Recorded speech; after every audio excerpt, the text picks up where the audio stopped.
Now that we've arrived here, I would not change a thing.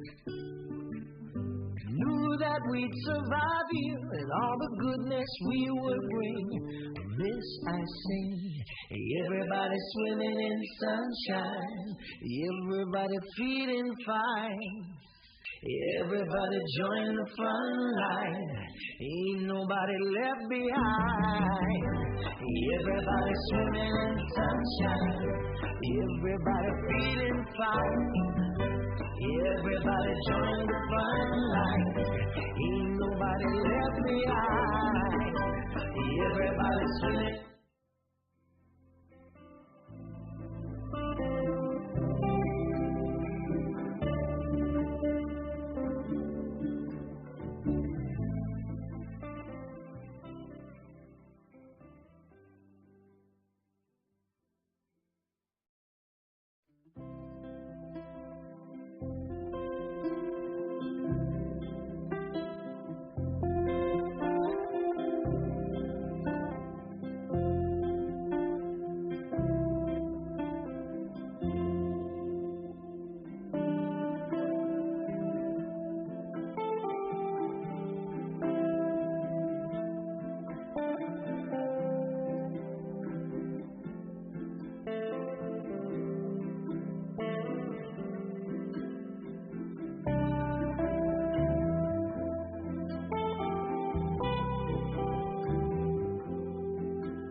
Now that we've arrived here, I would not change a thing.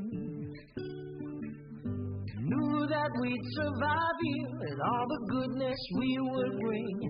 This I sing, everybody swimming in sunshine, everybody feeling fine, everybody join the front line, ain't nobody left behind. Everybody swimming in sunshine, everybody feeling fine, everybody join the front line, ain't nobody left behind. Everybody swimming.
Now that we've arrived here, I would not change a thing. Knew that we'd survive here and all the goodness we would bring. This I sing, everybody swimming in sunshine, everybody feeling fine, everybody join the front line, ain't nobody left behind. Everybody swimming in sunshine, everybody feeling fine, everybody join the front line, ain't nobody left behind. Everybody swimming.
Home is with you wherever that may be.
Now that we've arrived here, I would not change a thing.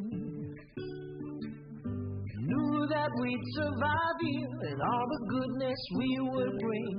From this I sing, everybody swimming in sunshine, everybody feeling fine. Everybody join the fun line, ain't nobody left behind. Everybody swimming in sunshine, everybody feeling fine. Everybody join the fun line, ain't nobody left behind. Everybody swimming.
Now that we've arrived here, I would not change a thing.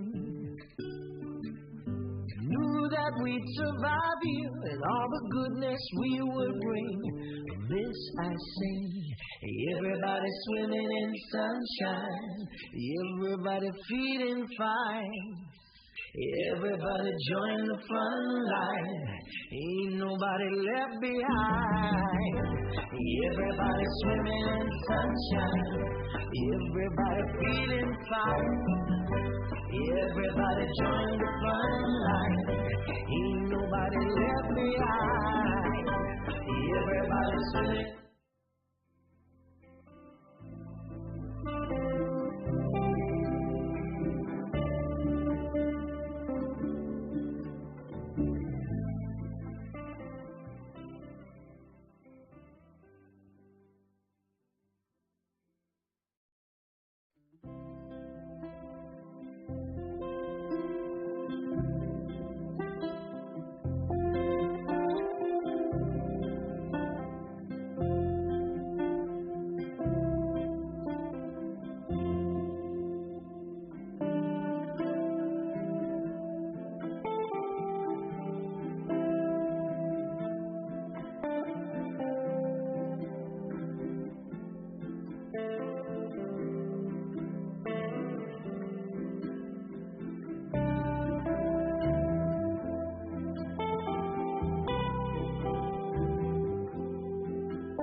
Now that we've arrived here, I would not change a thing. Knew that we'd survive here and all the goodness we would bring. This I say, everybody swimming in sunshine, everybody feeling fine. Everybody join the front line, ain't nobody left behind. Everybody swimming in sunshine, everybody feeling fine. Everybody join the front line, ain't nobody left behind.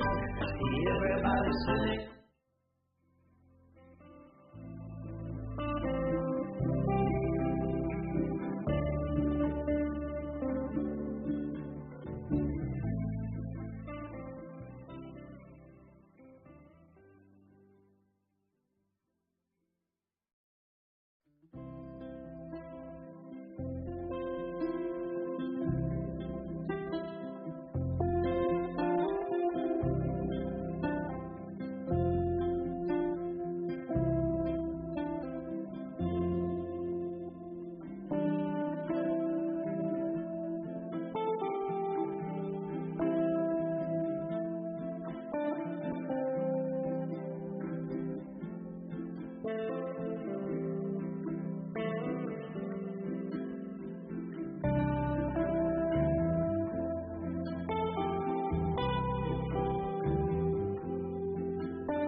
with you wherever that may be.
Now that we've arrived here, I would not change a thing.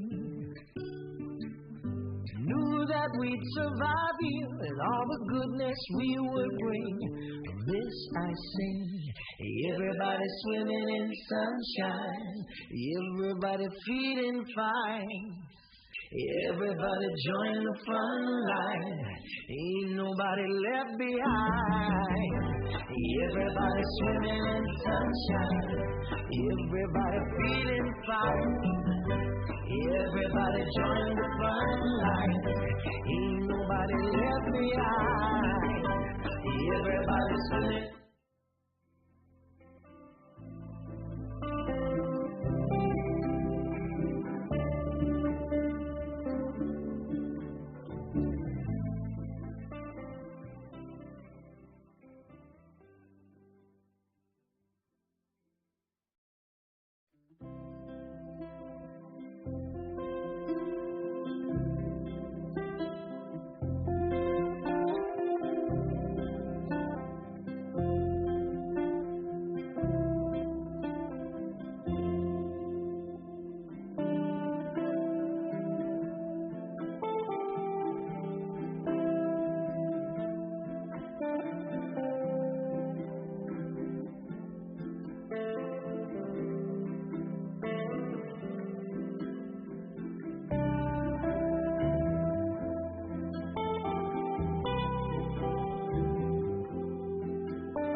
Now that we've arrived here, I would not change a thing. Knew that we'd survive here and all the goodness we would bring. This I say, everybody swimming in sunshine, everybody feeling fine. Everybody join the front line, ain't nobody left behind. Everybody swimming in sunshine, everybody feeling fine. Everybody join the front line, ain't nobody left behind. Everybody swimming.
Okay, good morning councillors and morning staff.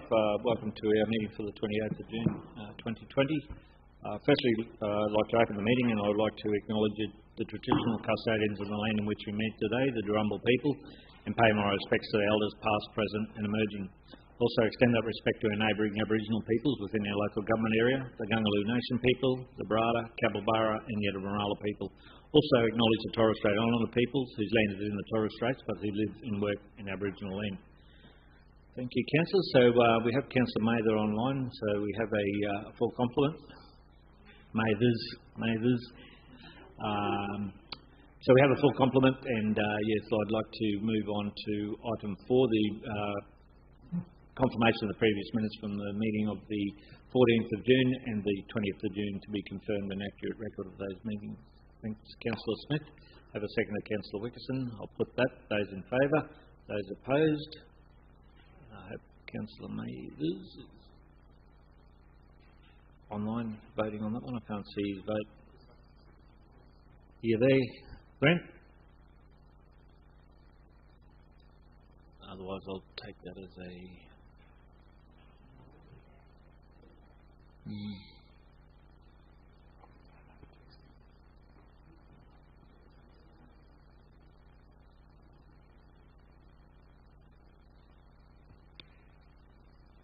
take that as the motion's carried. I won't say that it's unanimous, so motion's carried, councillor. So move on to item 5, declarations and interests on the agenda. Item 5, Councillor Latcham, wish to inform the meeting. Councillor Latcham, thank you. Thank you, Mr Mayor. I, Councillor Shane Latcham, have a declarable conflict of interest in item 10.12, as I am the subject of a complaint about inappropriate conduct referred to Council by the Independent Assessor, and in accordance with Section 10B of the Council Meeting Procedures Policy, I am permitted to remain in the meeting during the debate to answer questions to assist the other councillors in making the decision, and will leave the meeting for the vote.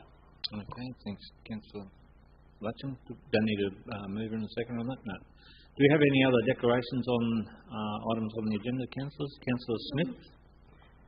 Potential conflict.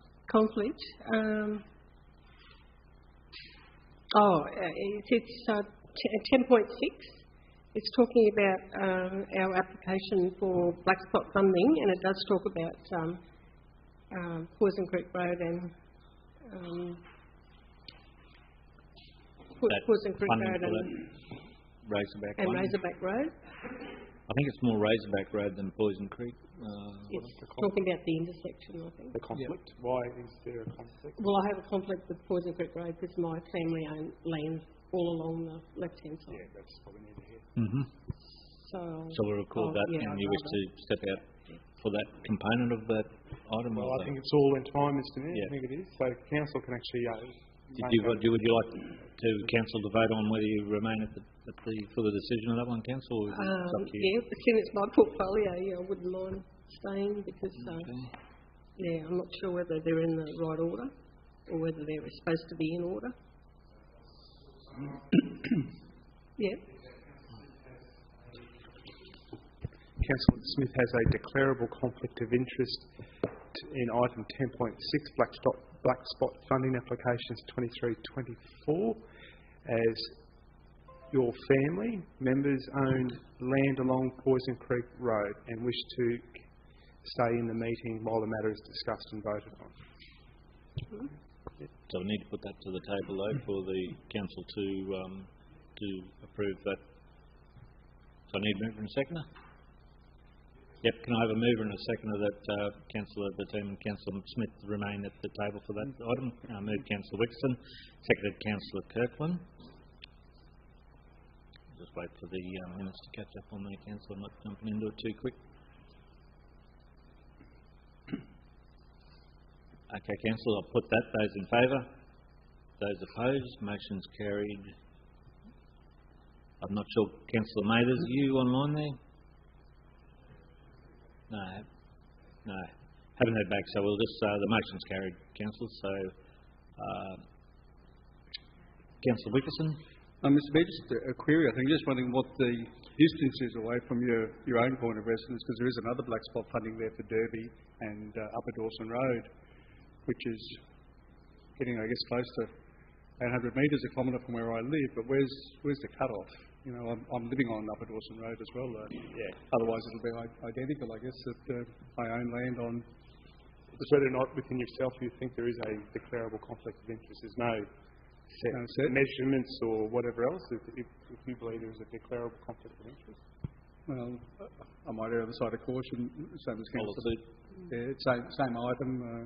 You wish to put it to the table put it to the table and remain in the room, if I may. Okay. We'll get the details of those locations of the details of the owners in the land, is it? Do we need Upper Dawson Road and Derby Street and Upper Dawson Road, black spot funding.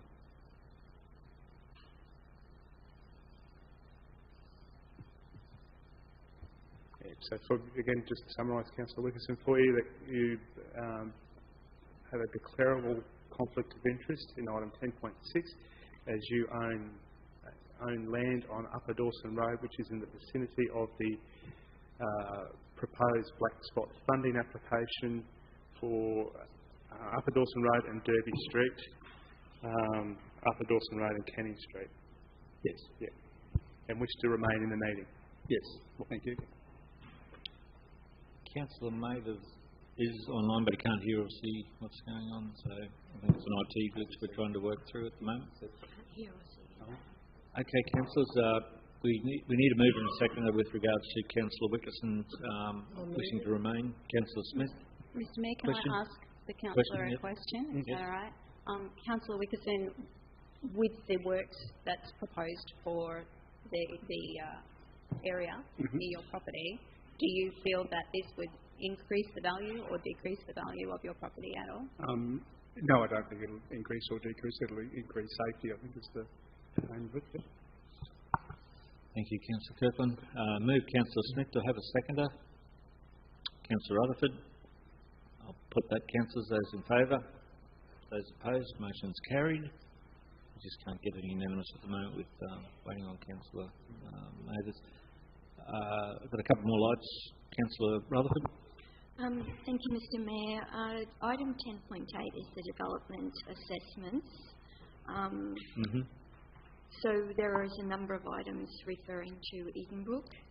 I do live in close proximity to Edenbrook, however they're under delegation, so I believe it's okay, but just advice from... Yeah, through the chair, Mr Mayor, is that, all of those ones have been decided under delegation. It's just for information, the entire report. So I don't believe you have to make a declaration. I think there's another couple of councils, like another council who may live in the vicinity of it all. I don't believe there is a declarable conflict of interest, as there's no decision to be made. Mr Mayor, I might actually in future send that this delegation development assessments under the decision under delegation. I might put that into the information bulletin. That's where it has been. Yeah, it has been. Okay, thank you.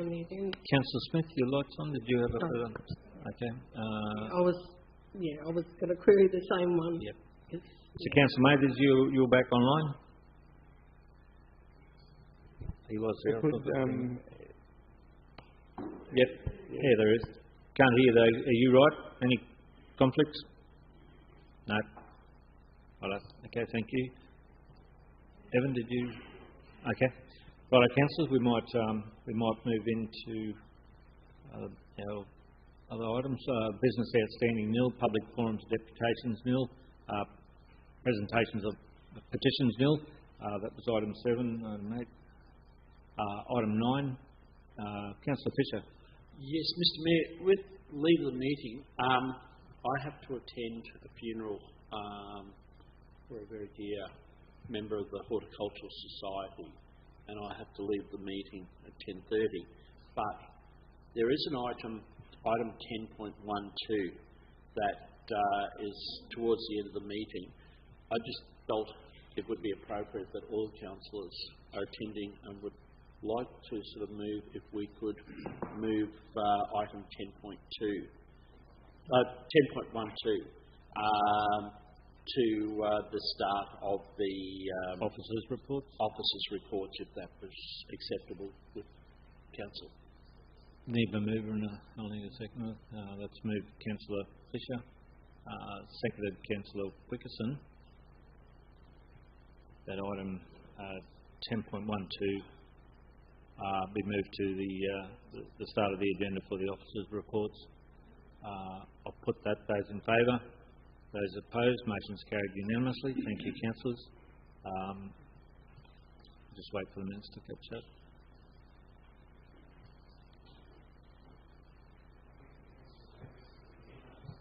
Councillor Mathers, did you have a question? Or is he frozen? I think he's frozen. Sorry about that.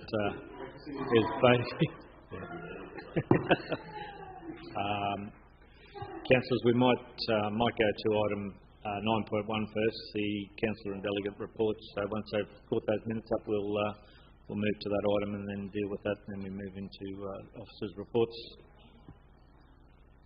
Yep. Yeah, 9.19. So, Councillor Discretionary Fund, Rockhampton Youth Orchestra. Councillor Fisher? Yes, I'd like to move this, but I also have about $40 remaining. So can I also add to it that the remainder of the Division 2 CDF be also added to fund the Rockhampton Youth Orchestra Inc. Councillor Rutherford, you okay with that? Tad?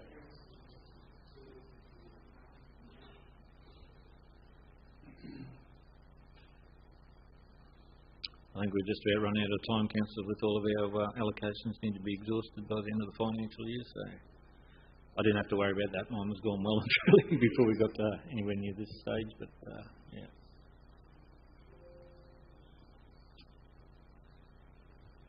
One of mine, the wrong figure last week on the reform, so that's why there was a little bit left.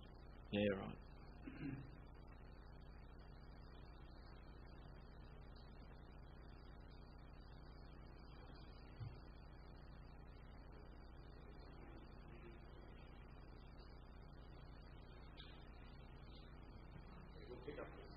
Okay.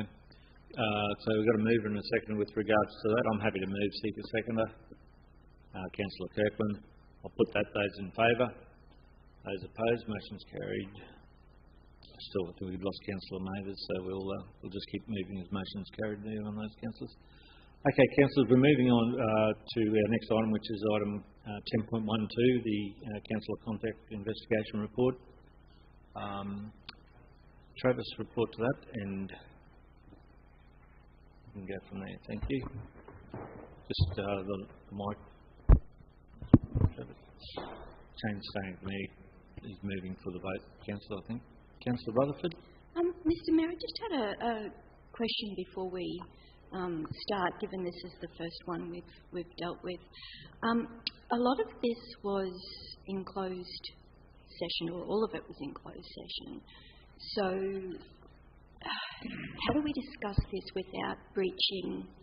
We need to be extremely careful if we happen to say the wrong thing and get ourselves into trouble for breaching closed session confidentiality. If I could, Mr. Mayor. Yep. The meeting procedures, or the part of our meeting procedures where this matter is being dealt with through section 10, that comes out of the model meeting procedure, which does say the matter has to be dealt with in open session, transparent. When you're discussing the matter, you'll note that there is an attachment that is in closed session, and there is the same report has been redacted in the open session. So if you're talking about the property, just call it the property, and talk about it as the owner, and just leave it like that. So it's not describing what the detail of what it is, because we're actually talking about a complaint. And then a broader question, certainly not... Sorry, Councillor Rutherford, to cut you off there. If you need to go into closed session because of the commercial matter, you can actually then say, I will take that into commercial matter, but effectively you're dealing with the complaint and the investigation. And then a broader question about this process is, we don't have parliamentary privilege here. So if we were to say something that could be seen to be defamatory, what is our individual liability for that? I'd have to probably take some further advice on that, but if you're undertaking it in the course of your position, our insurance does have a coverage for that professional indemnity through that. To the extent I don't have the detail on that, but there would be some form of coverage in our insurance, personally to the individual councillors. Doesn't give us much faith. And my personal view is that this is flawed the way the process is. That it's back with the paper to make to be the judge during this process. Without any training along these lines. Anyway, that's my view. Councillor Smith and Councillor Kirkland. Yeah, Mr. Mayor, when we have had previous information about the OIA, I always understood just in my mind, obviously I read reports wrongly, that they made the decision. That why is it coming back to council? What is their role? Because they're giving us all the information. I might ask Evan to walk through, before we start, to walk through the process, or Travis, I'm not sure, whoever's best to walk us through the steps to what's led us to why we're here today. So we're all clear about the process and where that's left us. Councillor Kirkland, did you want to wait for that, or have you got a question? As a part of that, then, Ms. Smith, through you to the CEO, could you also elaborate on how it is not a conflict of interest for us to be making this decision? Why would it be a conflict of interest? Is probably because of the competitive nature of the industry, of the elected office. The model meeting procedures do come out if you are the councillor in question. There is a declarable conflict of interest, and if there's a councillor who made a complaint about the councillor, that would be a conflict of interest. However, and that's all set out as part of that model meeting procedure, okay, which basically says you don't have a conflict of interest. They made it very clear to say that the remaining councillors do not have a conflict of interest in the matter. I agree with what Mr. Mayor said. The system is flawed. Yeah. Okay. So I might give to Travis to go through the process, and then I'll fill the gaps in on the way through. Okay. So I'll just talk about the broad, the broad process. Good morning, councillors. So the council of conduct processes are obviously legislative. They're outlined in the Local Government Act. There's three types of conduct: inappropriate conduct, misconduct, and corrupt conduct. So instances like we're talking about today has been deemed as inappropriate conduct. This matter was referred to the Office of Independent Assessor. They've undertaken their inquiries pursuant to legislation. They have referred that back to the Mayor. As you would be aware, the item was put back. Everyone was provided with the referral, and if you wished, you could have put that on the table to discuss ways to deal with that complaint. That time frame lapsed, hence it went back to the Mayor.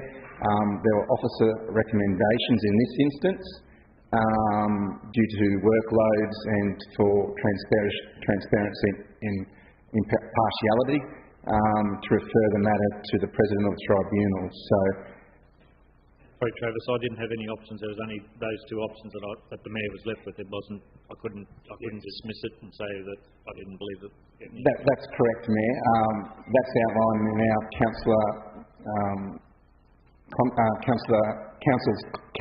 investigation policy, which has been adopted. So you had two choices, as you said. We deal with it for you, or we refer the matter.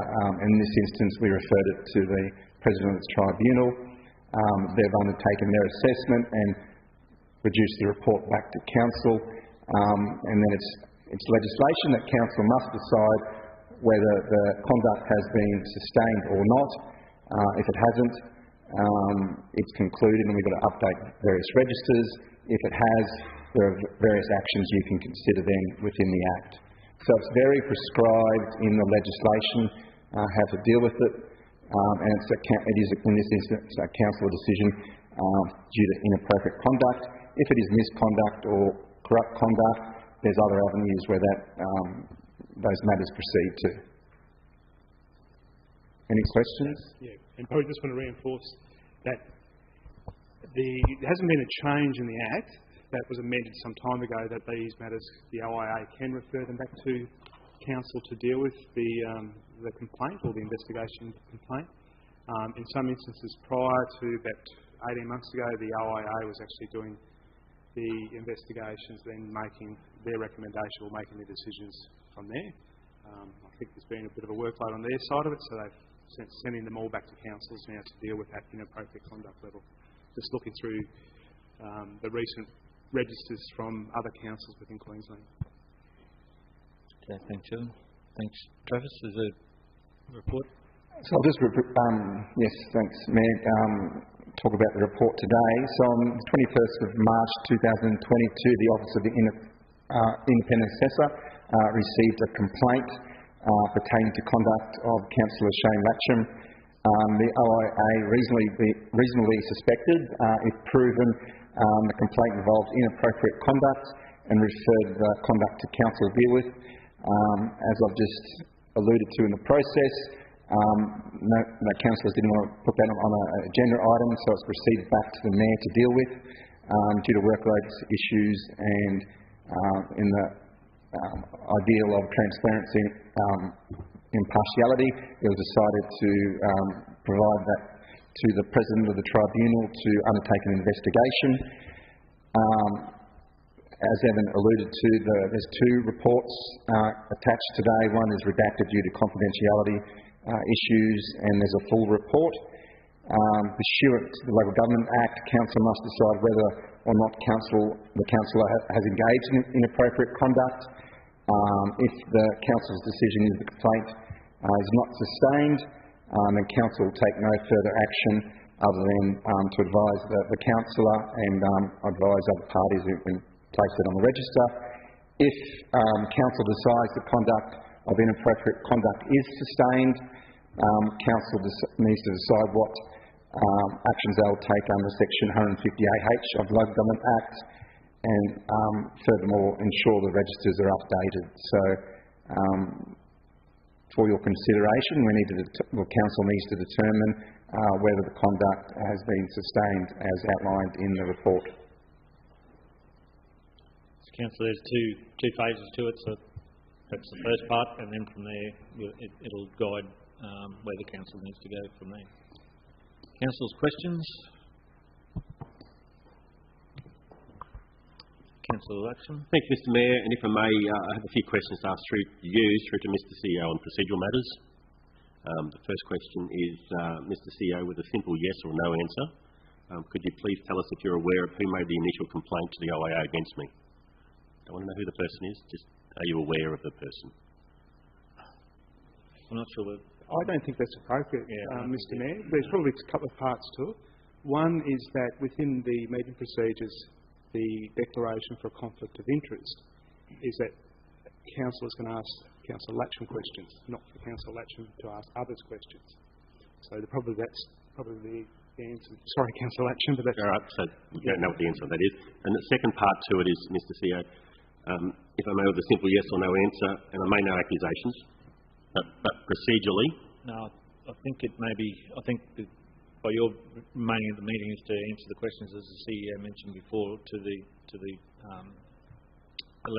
allegations. So I think that's probably it. Not so much you ask questions to the organisation. I understand that that's the process. Yeah. So we might just hold your questions, Councillor, if that's okay, and not accept those at this point. So we've got a couple of lights on, so we might go to them. Councillor Mathers and Councillor Wickerson, thank you. I'm guessing that's me. So Councillor Rutherford and then Councillor Wickerson. Yeah. We've lost It's a bit Councillor, confusing now because there is actually... Councillor Rutherford, sorry. Yeah, that's all right. Got to get it in my head again now. The report says that we must deal with what we see as facts. And then it says that what they've considered is that the council authorised, that there has been an overstep of the mark. The council authorised the chief executive officer or delegate to enter into the negotiations to purchase the property. Councillor Latcham, did you at any time talk about the purchase of the property? No. Thank you. Okay, thanks, Councillor Rutherford. Councillor Wickerson. Thanks, Mr Mayor. Firstly, preaching to the converted here, this is such an awkward position to be in, and I agree with you that it's flawed. You know, on a bit of a hiding to nothing, that if whichever way it goes, the public will see that we're biased in some way or the other. So it's just so hard. A question to my colleague. So it goes to intent, I guess the why. Sorry, it goes to... Intent. So why did you approach the owner? Now, what was your reasoning to do that? Good question. The intent, I guess, is probably stipulated on the Queensland Government website, and it starts off when it talks about property and making offers and negotiations and stuff. And its first sentence is, when it comes to property inspections, try to arrange for property inspections before you start negotiations. So it's very clear on the government website that there should be, as a councillor myself, and for me it's due diligence to actually inspect, and on many occasions we've been actually taken out onto sites to have a site inspection before we even go anywhere near whether we're deciding or a negotiation or a purchase or not.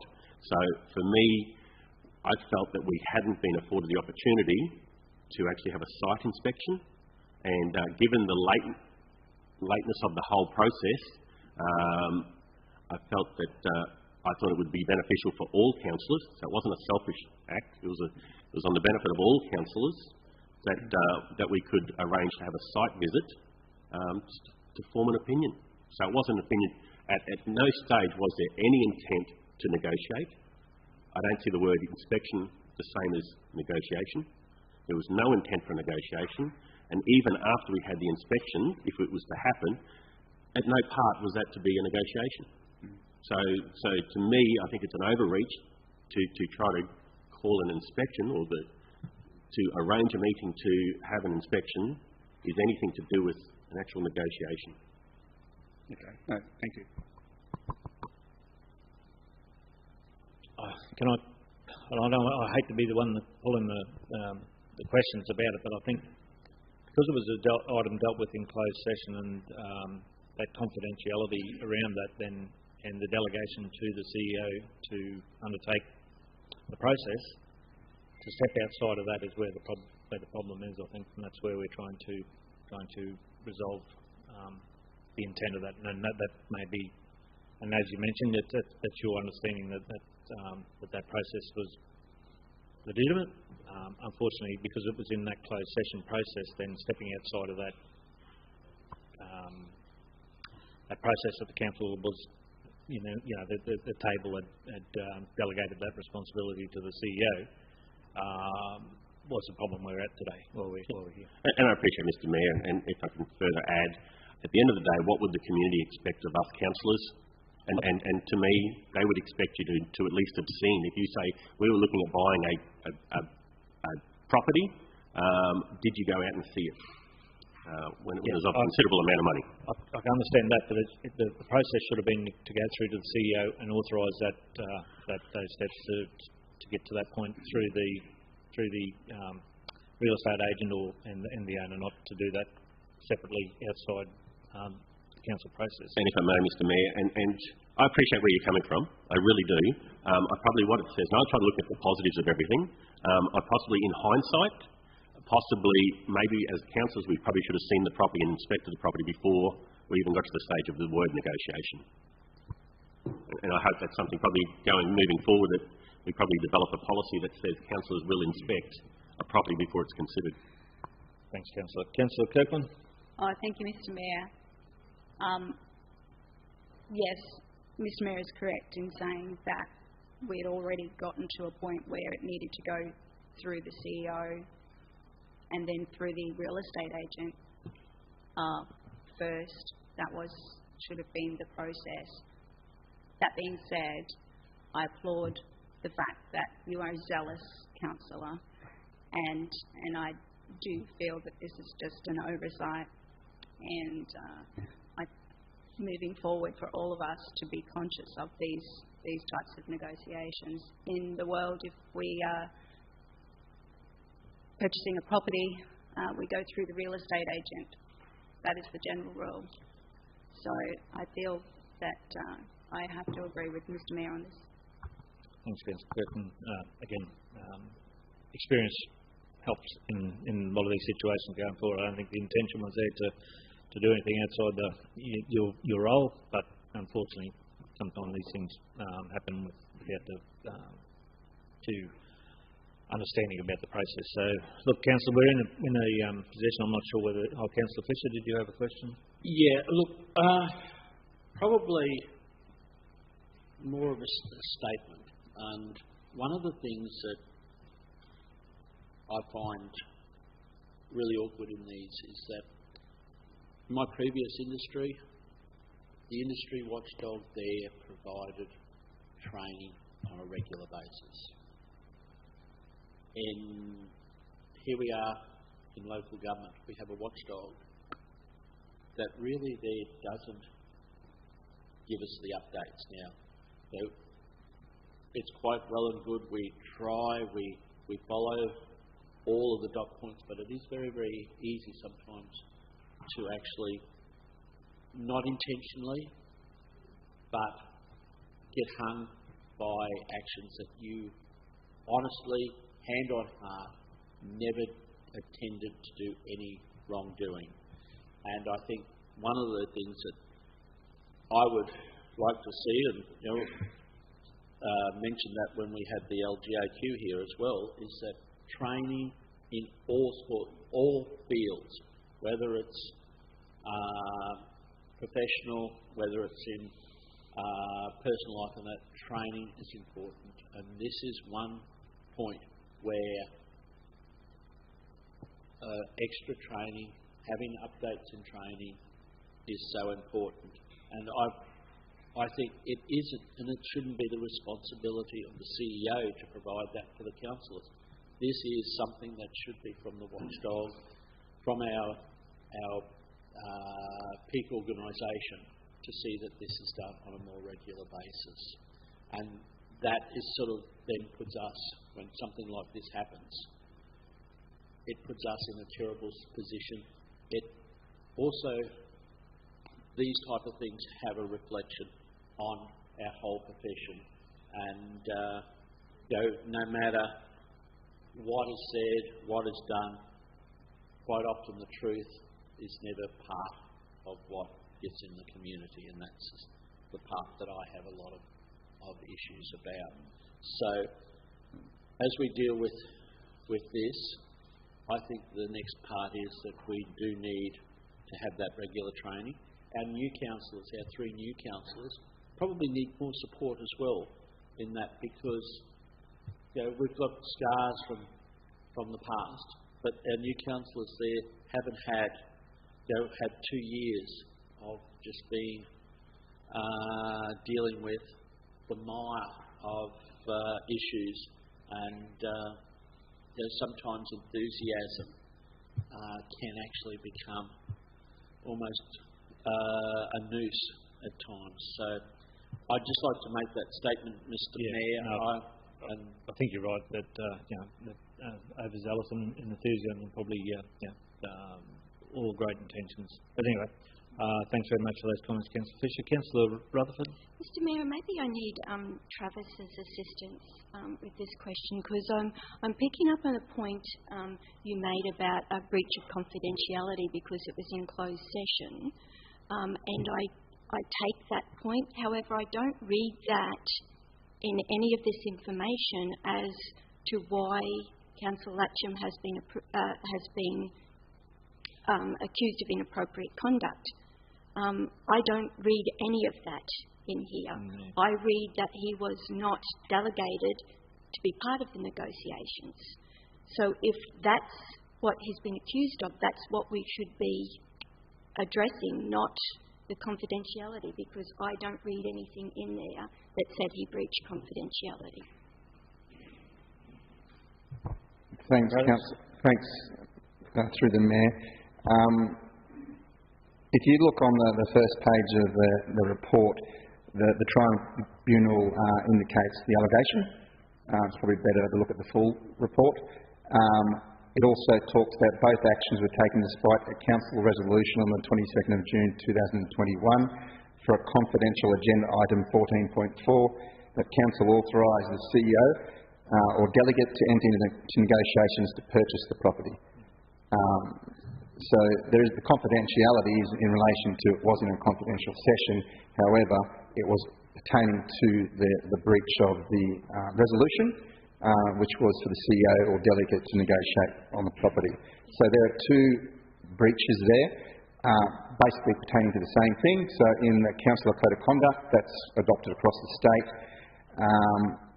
by the Minister, sections 1.2, and similarly the Local Government Act, section 150K1B, being conduct that contravenes a resolution. So both they're replicated in the code and the act.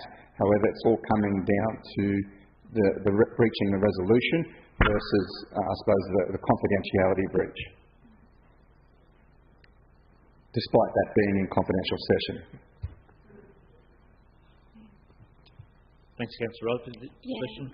Mr. Mayor, heaven forbid we were all perfect and didn't make mistakes.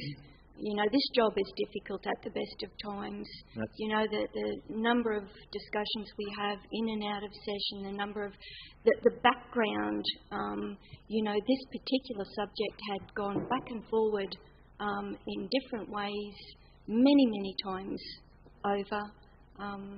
To be sitting in judgment, of any one of us that are trying to do the very best job we can at all times, I think this is really quite sad. Yep. At this level, I understand if anyone did something bad, then we sit and we come down hard. Yep. But this one is, it's just it was someone trying to do something for the right reasons that did it in the wrong way. Yeah. No, that's I'll echo that. I think it's just difficult in our role to it exposes the pedestal that councils are put on, and people being able to make those allegations or the complaints. But anyway, I think we need to any further questions on this one to Travis, councillors. Firstly, we need to resolve whether there's been whether the council has engaged in inappropriate conduct or not. Yeah, that's probably the first part, Mr. Mayor. Is that whether or not Councillor Latcham has engaged in. So do we need a resolution to... That's probably where you need to go to take it to a resolution and a vote. So.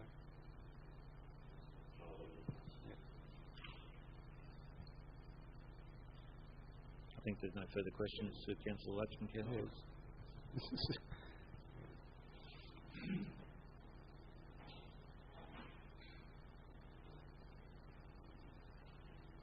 Okay, councillors, we need to resolve that item first, and I think it's clear by the report from the OIA to say that there is enough to say that there was. So I think that's probably the first point. So, Mr. CEO, did you have a question? Or no, sorry, Mr. Mayor, no.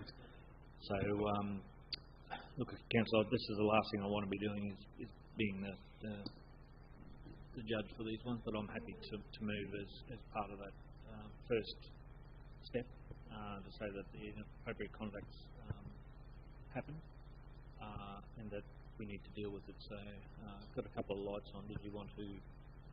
Mr. Mayor, I haven't slept last night. This has been really troubling me so much, but I agree with what you've suggested, and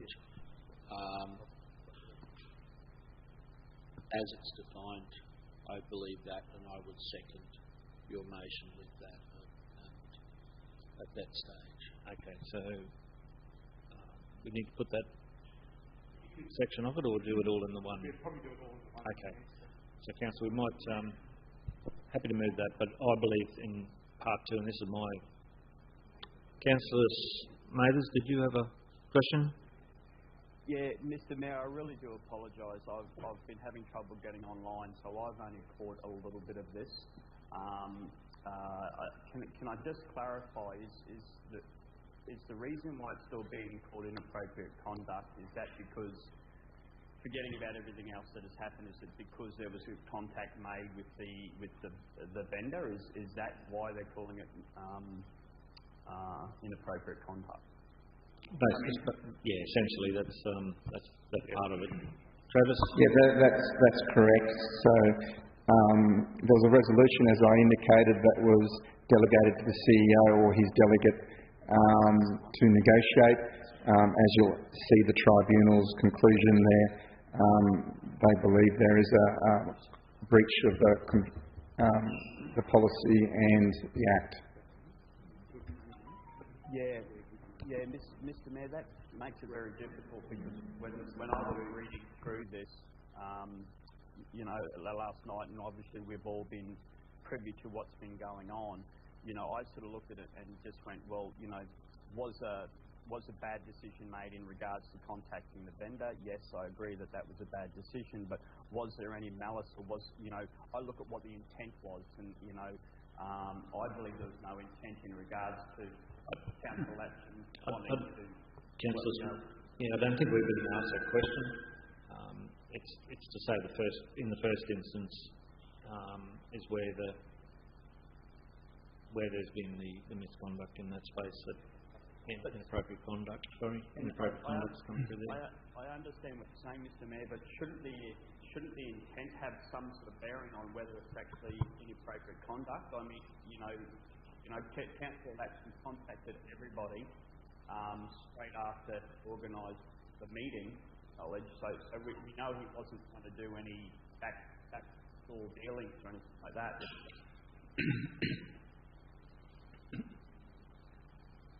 Councillor, the OIA come back and say that there's sufficient grounds there to say that that's the problem that I think we're facing here. We can't say no. There wasn't any.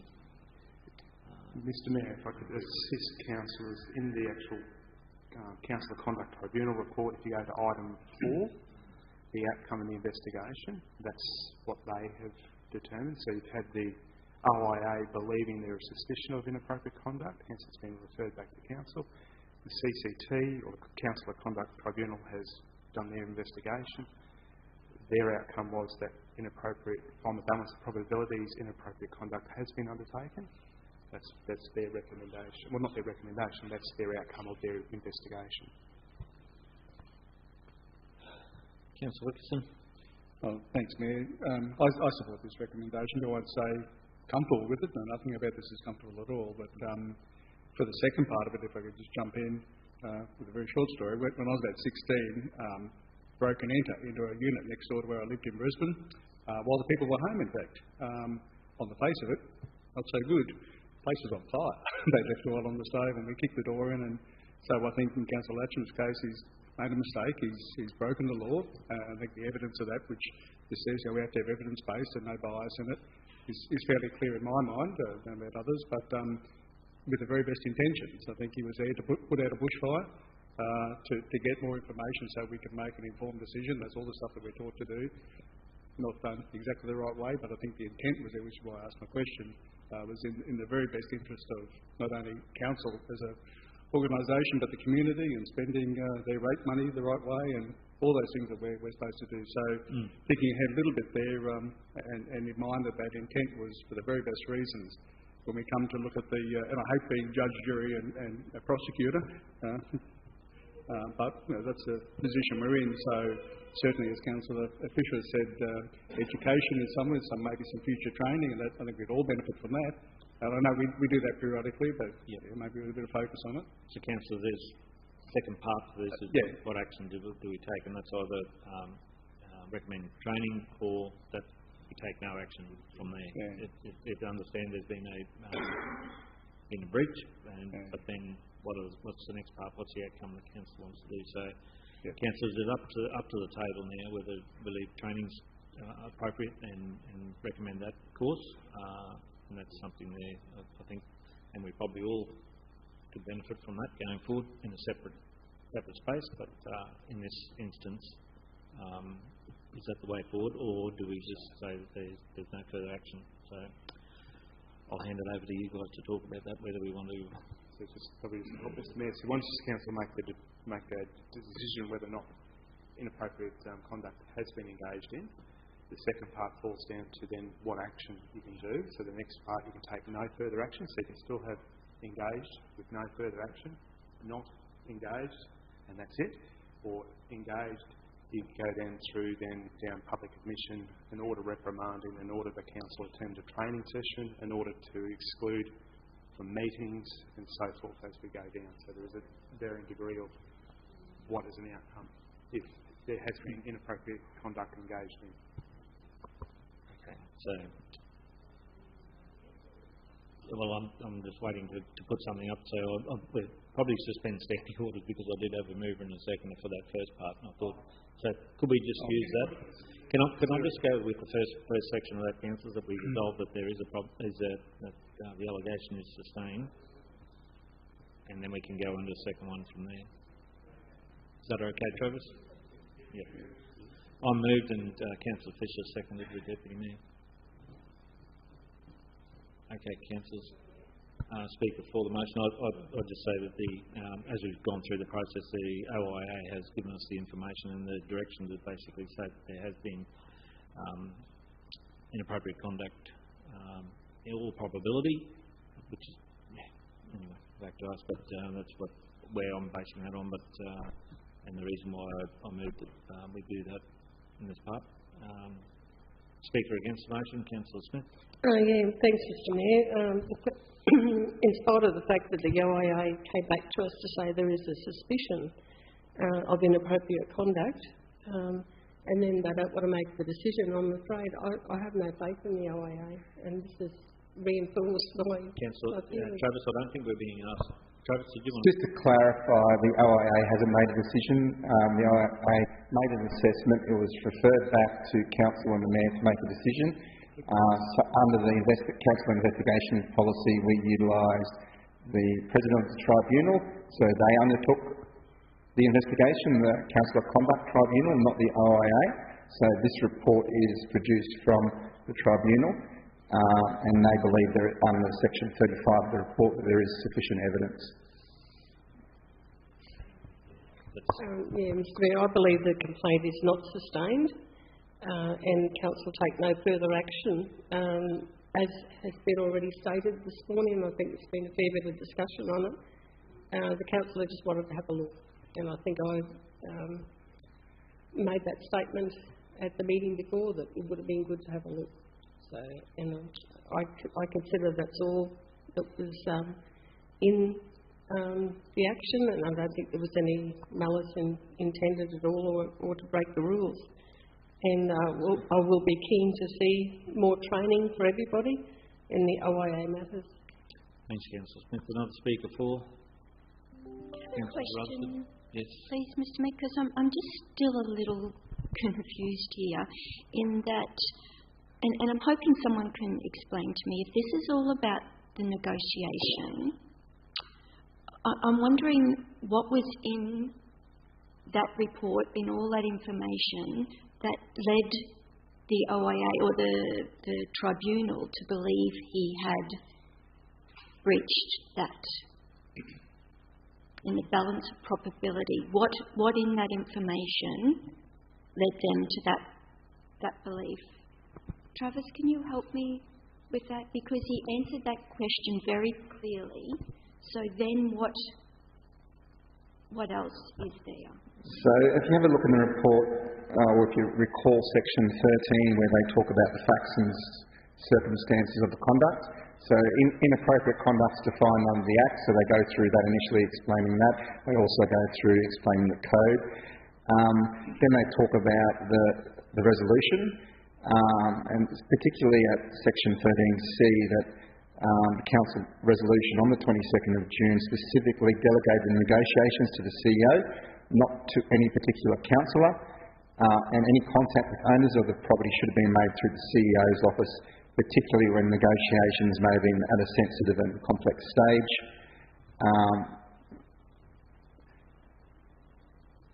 So that's the basis of, and some other, but there are some other points in there that's the crux of it. So it was purely, the resolution was made to the CEO or his delegate, so they're of the view that councillors should not have gone into any discussions with anyone pertaining to that negotiations. And I think, sorry if I could, Mr Mayor, and to support Travis on that statement, there's also 15 items, or point 15 through to 31, is where that consideration of the facts goes through backwards and forwards.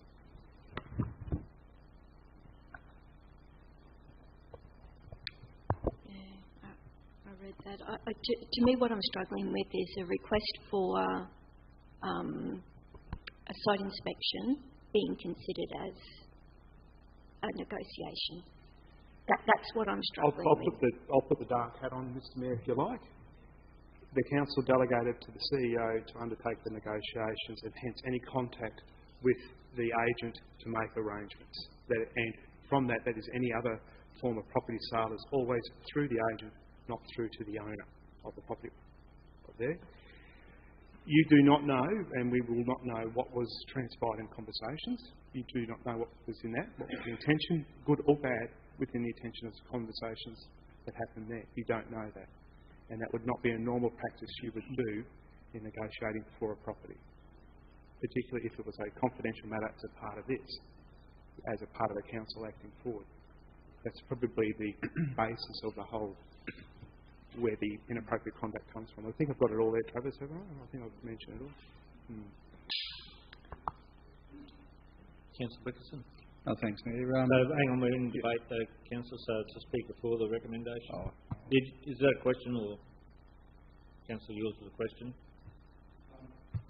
I can make it into a question.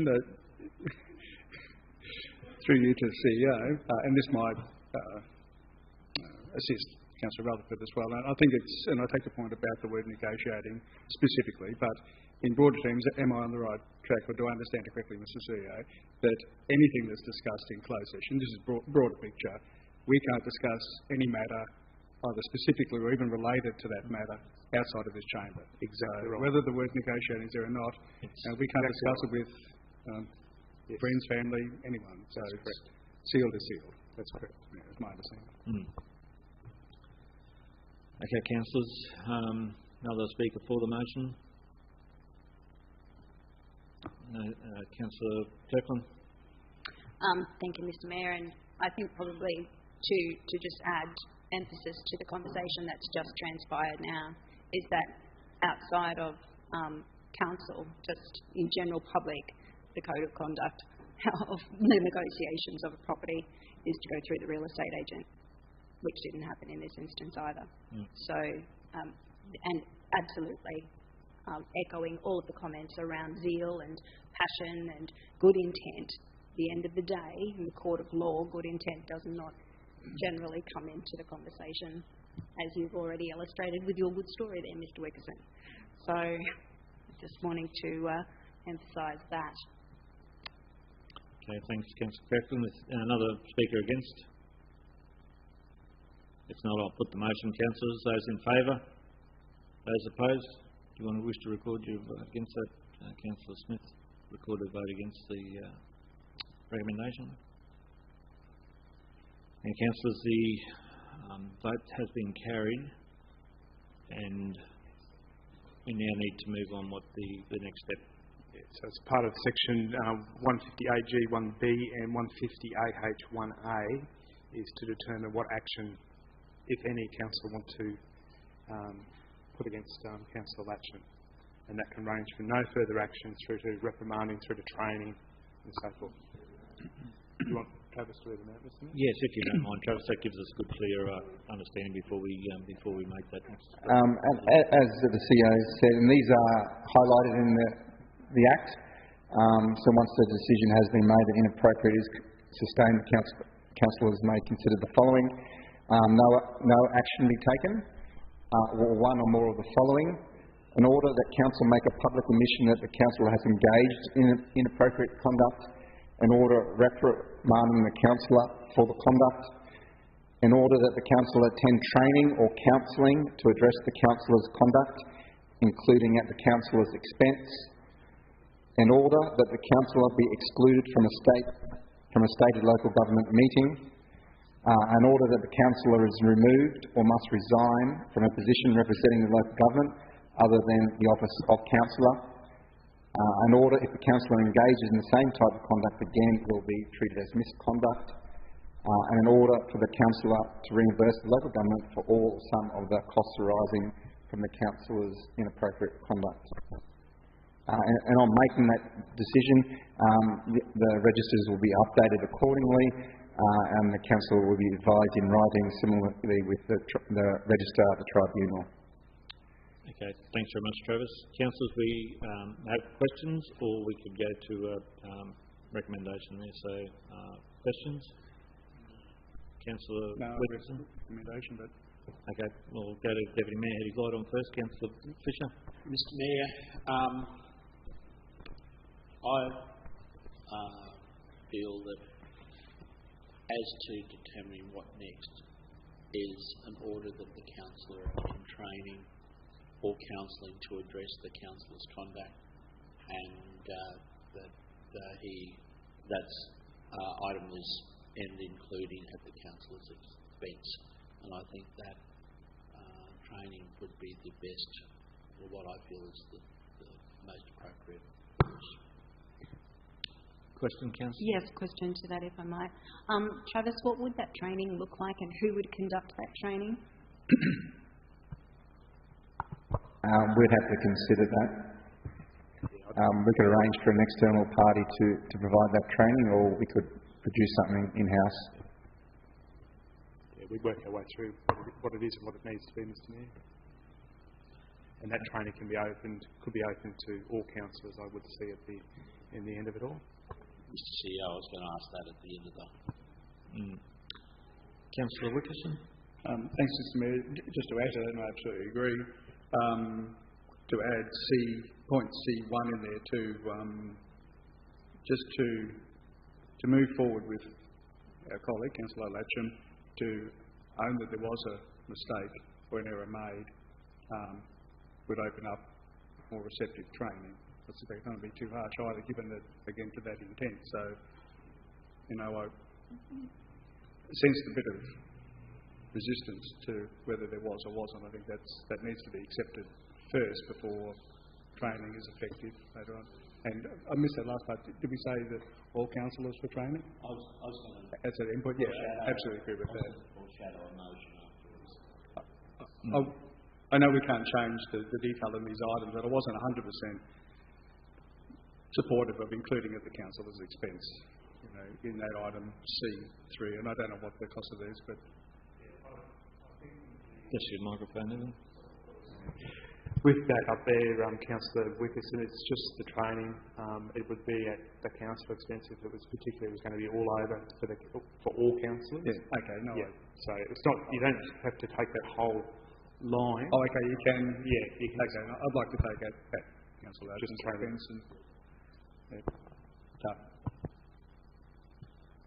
Okay, Councillor Fisher, you happy to move? I'm happy to move that. I need a seconder. Councillor Wickerson. We go into formal debate. Councillor Fisher, do you wish to speak to the recommendation? I think enough has been said. Any speakers against the recommendation, councillors? If there's no speakers against, I'll put the motion. Those in favour? Those opposed? Councillor Smith? Councillor Mathers, can I foreshadow another motion? Sorry, I just need to get Councillor Mathers first. Councillor Mathers, Yeah, I was for the motion. For the motion, okay. Motion's carried, councillors. Yep, we can invite Councillor... no, that's all right, yep. We'll invite Councillor Latcham back to the meeting. Thank you. Councillors, it feels so wrong on every level having to do this, but...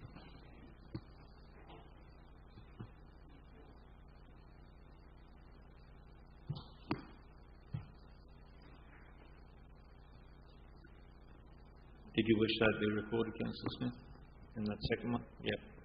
Okay. Okay, Councillor Fisher? Yes. Mr Mayor, I would like to move that at all councillors attend training. I'm just not sure, I've been trying to find the wording. Appropriate training.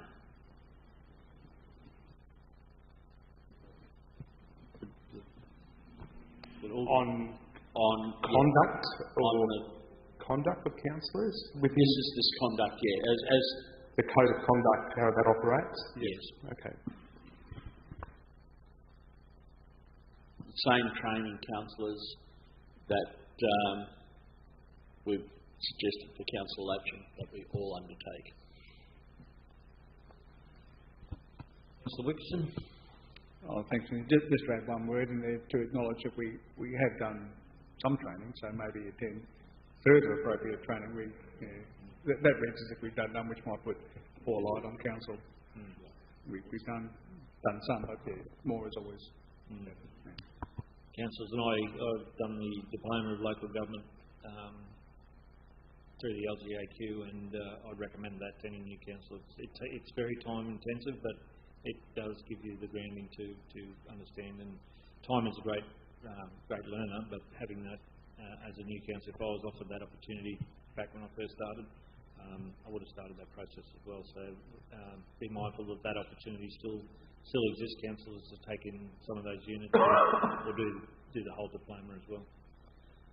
Councillor Fisher moves that recommendation. Do I have a seconder? Councillor Wickerson. Speakers for the motion. Speakers against. I'll put the motion. Those in favour.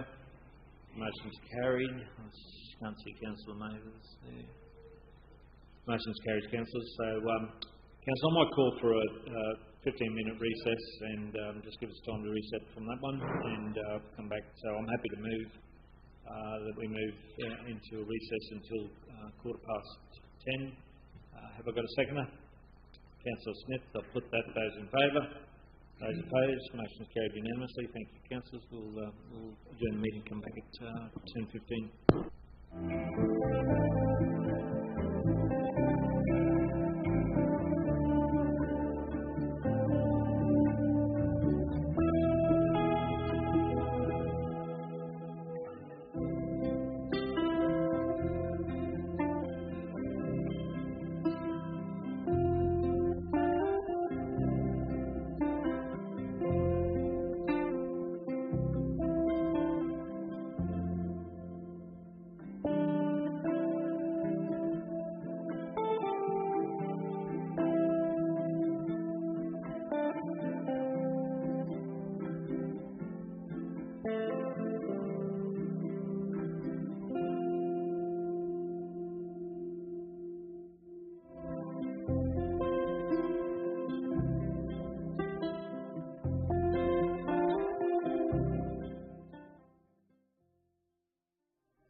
Now that we've arrived here, I would not change a thing.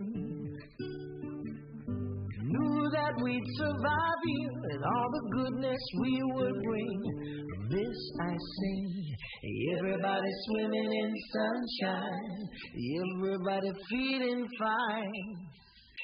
Everybody join the front line, ain't nobody left behind. Everybody swimming in sunshine, everybody feeling fine. Everybody join the front line, ain't nobody left behind. Everybody swimming.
Now that we've arrived here, I would not change a thing. Knew that we'd survive here and all the goodness we would bring. From this I sing, everybody swimming in sunshine, everybody feeling fine. Everybody join the front line, ain't nobody left behind. Everybody swimming in sunshine, everybody feeling fine. Everybody join the front line, ain't nobody left behind. Everybody swimming.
Now that we've arrived here, I would not change a thing. Knew that we'd survive here and all the goodness we would bring. From this I sing, everybody swimming in sunshine, everybody feeling fine. Everybody join the front line, ain't nobody left behind. Everybody swimming in sunshine, everybody feeling fine. Everybody join the front line, ain't nobody left behind. Everybody swimming.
the ups and downs. I wanna see how the world turns around. Let's go adventure in the deep blue sea. Home is with you wherever that may be. Home is with you wherever that may be.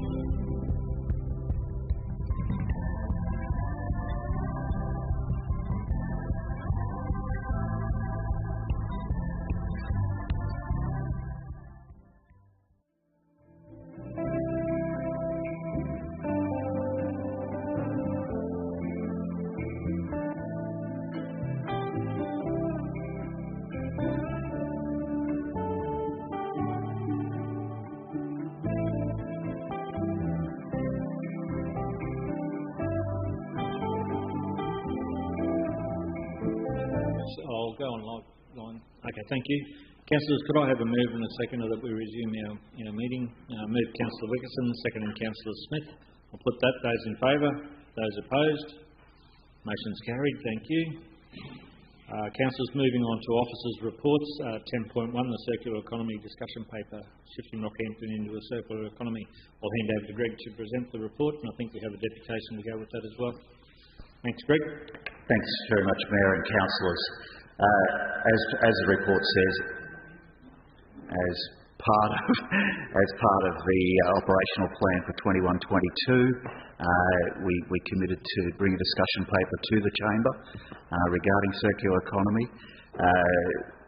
This is in no way to override any current works for those on the Sustainability Executive Group.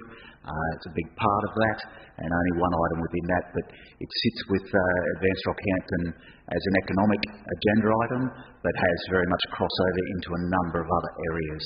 A number of those internal stakeholders have been involved in consultation, whether that be water, waste, sustainability, along the way, whether that be one-on-one interviews and also a workshop that was held at Customs House about 8 weeks ago, I think it was.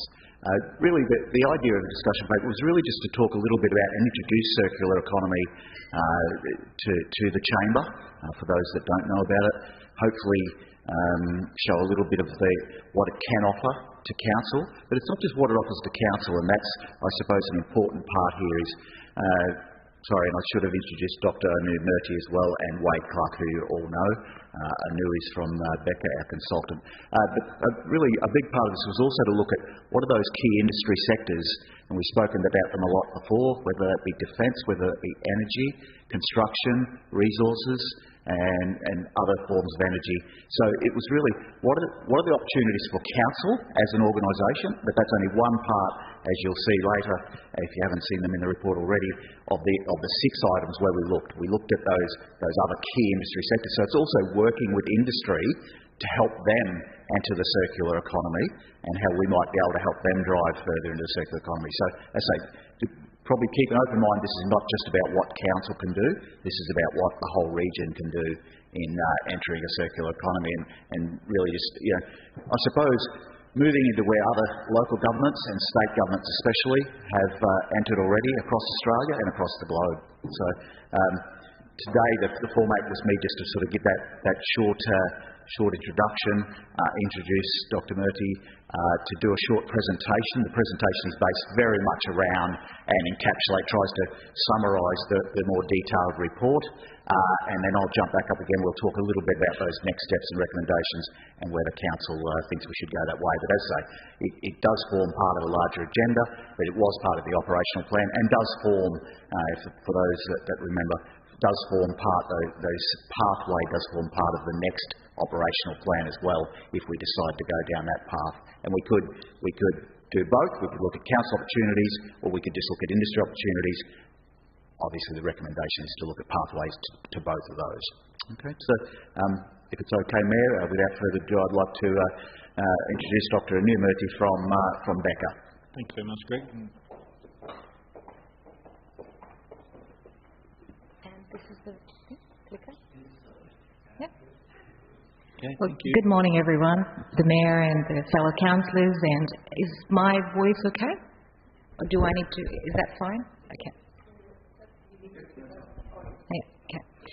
And also the executive managers present today. Thank you very much.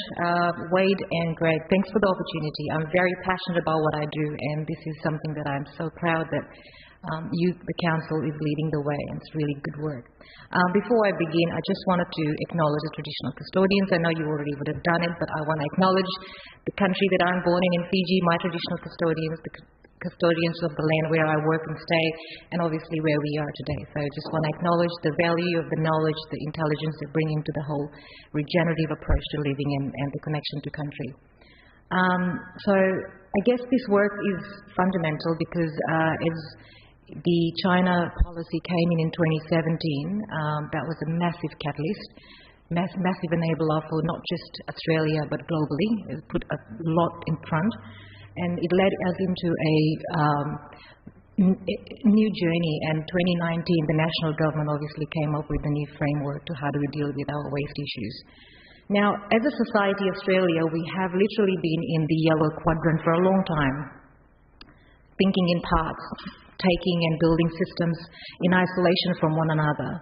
Then slowly we started shifting towards green living, sustainable, and obviously sustainability is a huge topic. There's so many things underneath it, and it means different things to many different people. It became confusing. It became something that the first-in councils would cut off because it was costly, and people thought sustainability is too big. What do we take out of it? What do we take, So as a society, we are shifting very slowly, but thank goodness for COVID. And I know we've suffered in COVID, but COVID also it put a spotlight on our sovereign manufacturing, a spotlight on our current economic situation, and has given us a massive boost of how do we come back, how do we bounce back, how do we build back our society.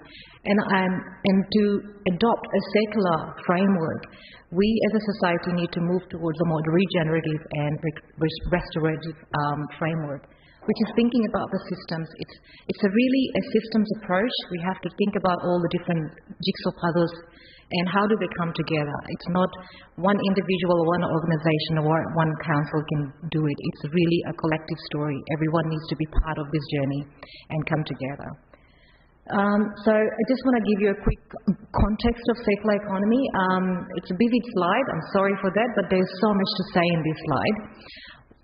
It's not a new concept. Circular economy has been in place for a fair bit of time. 10 years ago, there was a bit of a move around the agriculture space, but the last decade has really been escalated, and European countries are leading into it.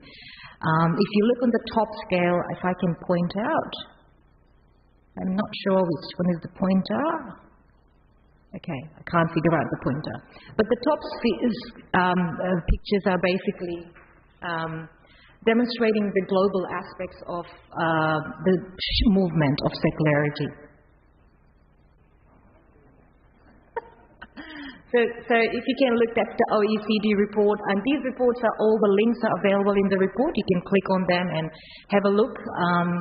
Spain's national economic circular economy strategy, that's the European vision. The Danish, I forgot which country was that now, but China, and there's so many. If you just Google it even, you will see so many countries are leading the whole circular economy space. And as I said earlier, 2017 forward, when we had the national sword policy from China coming in regarding the recyclables, we then nationally we had a national waste policy developed, an action plan, which really outlined, really set some very strong frameworks for how do we actually reach that recyclability into the nation. 10% per person by 2030, and that's only 7.5 years away from now. I think it's important to note that every council, every state government is sort of trying to figure out how do we actually take this next step and create those systems. At this point in time, we have the state government coming up with the policy but not having the right tools to actually start the circularity. So it has to be councils who lead that, because councils are in the forefront of it. Problematic plastic, it's already the ban has been put in place on 1st of June. And organics, our landfills are filling up, and we have to really think about the levy, the impact of how we deal with the waste levy. In New South Wales, the secular New South Wales, it was called, it's a new body, last 2 years formed. They did a report last year, and obviously this is a New South Wales figure, but equivalent Queensland is not there at the moment. 24 million in Australian GDP and 10 billion in New South Wales GDP as a result of circular economy. And also a KPMG report in 2020 outlined that we have an opportunity of 210 million, especially in the food or agriculture, transport and built environment, which Rockhampton very much has. And all these three areas are the strongest in Rockhampton. University of the UTS in Sydney, the Institute of Sustainable Futures, they unpacked the Global Economic Forum data analysis and identified that Australian opportunity for circularity is 26 billion by 2025. So circular economy is not just a small scale, it's really about economics of scale. It's about joining hands and how does we, as the industry, the community, the government, work together to really fast track this process. And the other important point I want to raise is that up till now, we have been driving this and I've been at strategy sustainability for 20 plus of my life. It's been a difficult conversation because always sustainability is seen as something that's going to cost me money. And suddenly, when this whole lens of economics came into the picture, suddenly that makes sense to the business, to the industry, and as a result, the shift in the way the circularity concept is being adopted in Australia, it's escalated in the last 2 years. 2 years ago, many people didn't even know what circular economy means. And in the last 2 years, we have just seen through the recovery of COVID and pandemic and all that, the adoption of circularity at council level is escalated. And people, even corporate sector, want a circular economy strategy, but they don't really understand what it means. However, I feel councils have the best opportunity to implement it and drive this agenda for circularity. Could I just take a question? Councillor Fisher needs to leave for another meeting, but he's just got a question. If that's sure. Okay. Councillor Fisher. Thank you, Mr. Mayor. Look, I've been with a group of councils that are collaborating in regional Queensland, and the goal has been for quite some time, and they passed it 2 years ago. But one of the issues that we do find is a circular economy in regional and remote Australia. We should throw out all the rule books of WAMA and all the other organisations in the southern state, because the simple thing is to achieve a circular economy in regional and remote Australia, it is the mirror image, not the mirror, it is the opposite to the capital cities. We have small populations, large distances, so we've got to be creative with what we do. Not like the larger centres with massive populations, very minimal transport.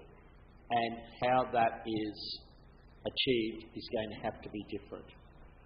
There's great work that is being done to come to actually have our circular economy. We will probably see that regional Queensland as a whole will probably achieve it before the capital cities. But I do caution, I really get quite concerned when we had sort of many of our waste organisations, many of it, of actually addressing things on a one-size-fits-all. I don't think it's a one-size-fits-all. Absolutely, I come from a regional council myself, previous role, and I led the circular economy for them, Central Coast Council, and it's one of the largest councils in New South Wales. And the point I made was I initiated the first material flow analysis because I wanted to understand the scale concept. Regional councils are actually more powerful because they can actually build those relationships regionally. It's quite challenging for metro councils because they actually have very small-scale operational footprints, and it's harder for them to build those, whereas regional councils have the stakeholder support, the industry support, broader, and in fact, the planning, the environment, and in the Fitzroy, in here, you have got the civil, the construction, and that's why this report focuses on the key factors, the key areas where you can really capitalise, really build those relationships and take the whole stakeholders on the journey. It's one step at a time. And you design, if you co-create, you co-design your pathway to circularity rather than one size fits all. I don't think circularity has one size fits all at all. So I totally agree with your comment, and thank you for that. Yeah, I read it. Unfortunately, I would like to have stayed. I've got to go to a funeral now, but I still think we've got a little bit more to do before I'd be comfortable receiving the report and probably looking at not just here in Rockhampton, but actually what has been done. Basically, North Queensland, so from Gladstone, Banana Shire in the south to Cook Shire, there are sort of things that are already being done that probably haven't been captured in this, but it's a start, and I thank you for that. Thank you, Councillor Fisher, for your comments. I'll keep on going. I just wanted to point out that in each state now we have got various legislative framework. And Queensland obviously is requiring 25% reduction in household waste, 90% reduction to landfill, and 75% recyclable by 2030. So these are the key drivers from a state perspective. Now, what is circular economy? I just wanted to quickly do a bit of a comparison with circularity thinking and the linear concept. Fundamentally, in the linear economy, basically we have been taking take, make and dispose component, and within the technical and biological cycles of material and resources is combined. There's no separation in the two. Whereas in circular concept, it's really that make, consume and reach. We put back whatever we have taken from the organic footprint, and the technical material, metals, etc., whatever we take, we reuse it, we repurpose it, we put it back into the system, and how we can extend the life of those. I'll explain a little bit more about that. But the important thing that I want to raise is that for long we have been depending on infinite resources for our energy production. However, the industry is quite aware. I work in the Hunter very closely in the New South Wales with the 300 coal mines, and we have got 5 of the biggest one, Eraring, Bayswater, Glencore, all declaring that they're going to start transitioning to renewable energy. And my organisation currently is working with them to help them transition.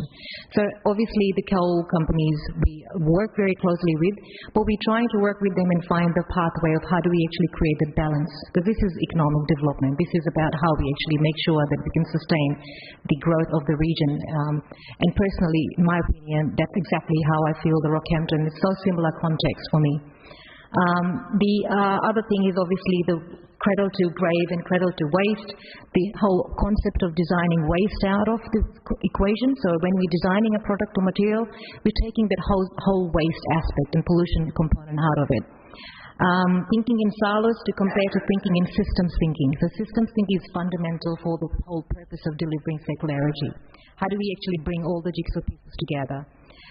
And when you look at the consumption, revenue is equals to volume plus consumption, whereas in a circular world, it's really about performance, value plus performance. These are the key differentiators between the linear and circular economy. The circular economy is built on 3 simple principles, which kind of resonates with people and makes sense to many industry especially. And it's really, it was developed by the Ellen MacArthur Foundation about a decade ago. The first one, designing waste and pollution out, which I sort of explained a little bit earlier.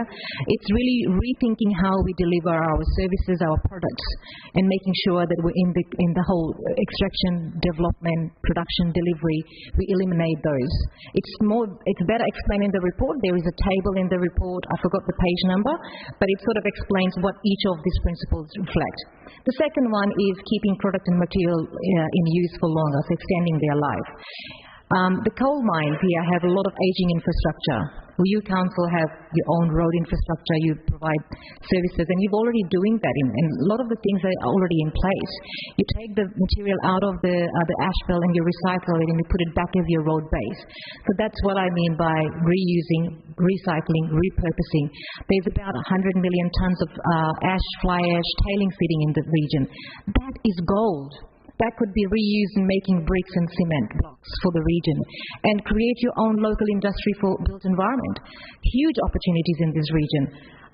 Talk about agriculture. There's so much organic waste already. You've got a FOGO happening.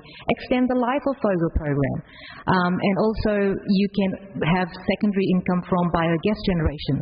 So the opportunities in this region is vast, and if you work with individual stakeholder groups to create those economic opportunities for them, at the same time you're protecting the environment. But we're not saying it. That's the benefit that comes out of it. You're reducing their carbon footprint, you creating sustainable outcomes, and you're actually helping the environment by using regenerative approach to it. The third one is really the regenerative approach to a delivering initiative. So making sure then when we creating a road infrastructure, for example, it comes to me, connecting to the nature, blue-green infrastructure design, using the right species of trees around it so you can reduce the not just the carbon footprint, but also the connection to the bioecology and urban heat island effect, etc. Keeping the, creating cooler places, because this is quite a hot region and it gets really hot. Using the material that actually adds more positive impact, such as, if you're using plastic, is plastic the right use on the road base? Will plastic ever get leach into the system? So understanding those things, and that's why one of the key things that I put into the report is to undertake a little bit more of the deeper dive and do a little bit of understanding of what's the economics, what's the emissions, etc., and how does it all add to the big picture and the pathway forward. Quickly jump on to the three micro opportunities for the region. No doubt, GDP, it adds value, and GDP is obviously going to be boosted by the whole opportunity to build new industries in the region. New jobs through, and one of the biggest things that council can capitalize on through their recovery, resource recovery facilities. Once you create the demand, once you create that system for where industry market can bring their resources into, those resources can be recycled and generate secondary income for council. You're creating new materials, new opportunities for creating products and services locally. That creates jobs, and that as a result obviously has a huge carbon footprint reduction. Carbon neutrality. You don't have to go towards a net zero target, even though your state government has stated that. You can work on your carbon neutrality pathway with your individual clients and your stakeholder group, the broader, across the entire region. Now, at the sectoral scale, we unpacked the opportunities for each sector in the region. I think there's not, I don't need to convince you all, agriculture obviously sits on the top. There's so much opportunity with the ag business. Agribusiness is going to bring huge opportunities in not just Rockhampton, but whole of the nation. One of the biggest opportunity Australia has, and Rockhampton's already got the most livestock and beef production, meat production for Australia, $920 billion Australian market externally. And so I guess New Zealand just launched a month ago carbon neutral beef, and that's been taken up by the community and the social license to operate. That dictates how we're going to shift the way we think. When I spoke to the beef sector here, the stakeholders, they were talking to me about plant-based because they were worried about what's going to happen with their beef production long-term. And then I told them about the carbon neutral beef concept, and they were fascinated. They were like, wow, we didn't even know this. We could think about these things. So there is a lot of sentiment. There's a lot of excitement in the community. When I hosted the workshop and spoke to the stakeholder from the industry sectors, a number of you were here at the workshop as well. There was so much energy and so much, enthusiasm and everyone commented towards the end that we need more of this. This is great that council's doing this. We need to really understand how council's thinking and how we can be part of that story. So that was really good feedback from the industry stakeholders. Now, civil and construction, obviously, that's a little bit of stagnation happening in the region. The reason is that there's a little bit of course, COVID, the material availability. There was not enough material and people were slowing down their construction. But the fact, if council can start providing recyclables and create a recovery centre, I think, can I use this language? Council is laughing. There's a huge market opportunity there to create that. And you can lead that construction, because $940 billion sitting in Australia for construction to lead. The built environment has the biggest opportunity in Australia. And also with the coal mines and the foot fringes, there's huge opportunity to create carbon neutral bricks from the fly ashes. There is already technology out there. You just need to support the industry to facilitate that. And easily can be done. I'll build a house tomorrow with the carbon neutral brick if it's available. Resource again, there's so many opportunities in terms of their technological. Mine sectors are now wanting to transition. How can they become carbon neutral tomorrow? What does it mean for them? Working with them and supporting their initiatives. Some of their resources, obviously, we can recycle, reuse, and also how can they become regenerative by their soil management, etc. And I think Advanced Rockhampton can help with the whole soil regeneration side of things. Energy, spoke to multiple energy stakeholder groups. There's so much buzz in the community about the renewable energy supply. 5 different companies I know are already bringing renewable energy into the region, into the greater central Queensland region. One obviously working in Rockhampton, and Stanwell also wanting to transition their energy footprint to be more renewable in the future. Now, I spoke to Angus, I'm not sure if he's around today, but there's so much in terms of planning. How can planning support the whole transition to a circular precinct, circular zone, where you can actually bring in energy supply and create the market, and that will be the trigger for bringing the industry. Because every industry wants to start thinking about how they can become carbon neutral tomorrow. If you can create a precinct where you can bring new industries to develop material using renewable energy, that's one of the biggest things that you can initiate. And that's why I only used examples of councils in the report that I felt were relevant for Rockhampton. And I respect Councillor Fisher's previous comment, but I think some of those examples that I use in the report, I think we can definitely capitalise on how Rockhampton can deliver those similar examples. Defence is Becca works with Defence a lot. We provide the pathway for achieving net zero for Defence, and we're working very closely with Defence, whole of the Defence in Australia. And knowing that Defence is really keen to expand in this region, there is so much opportunity just sitting to be unpacked. Firstly, if Rockhampton is the only biggest city here providing all the services and goods to the region for Defence, airport, the transport logistics aspect, the ability to provide the sovereign manufacturing in this region, that is gold mine, because Defence is really, and this is inside information, but I'll tell you that Defence wants to start their own manufacturing in Australia. They have been buying things internationally a lot of the time, and it's really costing them, and COVID really disrupted their supply chain. So Defence is really keen to build their sovereign manufacturing capability in Australia. And if this council can provide that, pave that pathway for Defence to actually capitalise that as part of their growth plan in this region, absolutely gold mine sitting in here. In terms of council, I guess this is one of those progressive councils that I've seen that's already leading so many ways in the market. Waste, you already have recycling facilities. You already can build on that. Bofogo is already happening. You're already recycling your road base and road construction. You're capitalizing on 90%, 85% of your renewable supply. What I do emphasize on is that whole procurement space, and I think I spoke to Ashley about it, that if council can, so Geelong City Council developed a innovative procurement pathway, a 100-year cycle procurement, where they required suppliers to bring in the recyclable secondary material. something similar would really be beneficial in the long run. It doesn't happen overnight. It's something that is a set pathway. Secondary, having a very clear pathway for secularity. What is the council's vision? Where is the council leading? Because that's a clear strategic direction for the market, for the industry, and everyone comes together. And obviously renewable energy. How do you capitalize your story in the renewable energy space? Now, just wanted to sort of, the same information presented differently. Where is the council's biggest direct influence? Because when you look at it, my background is council, so I totally understand how councils operate.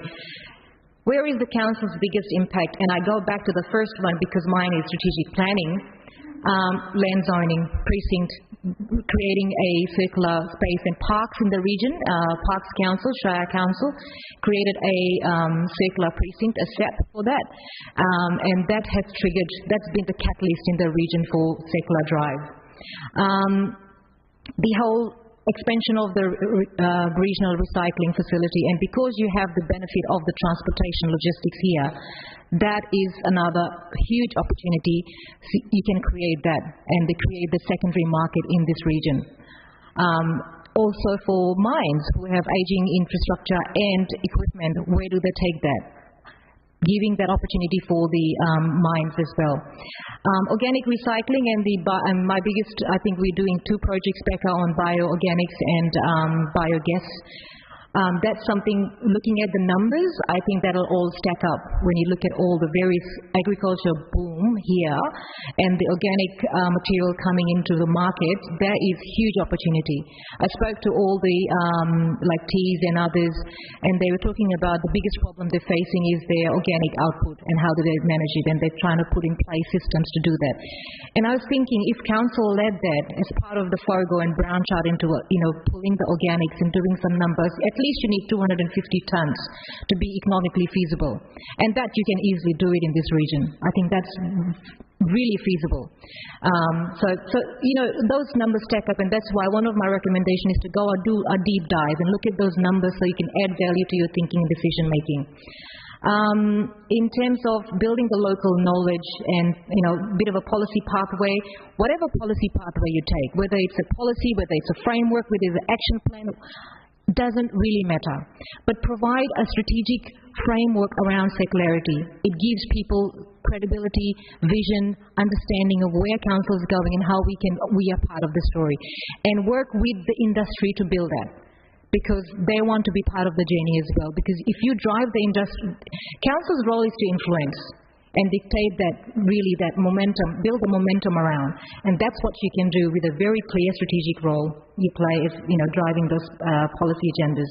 Your individual consumption as a council, your consumption, being a leader in the market, obviously providing service for waste to other sectors beyond agriculture, the green market, the civil infrastructure, and then the influence going broader into other areas, which is where I feel the council's strongest position is to. My biggest suggestion would be use a discussion paper. Now that you demonstrate as a council you've got a discussion paper, you are serious about this, take it to the various stakeholder groups, even the hierarchy up to the state government. How do we actually bring in not just industry, but also support from the top-tier government to drive this and sustain that momentum for secularity.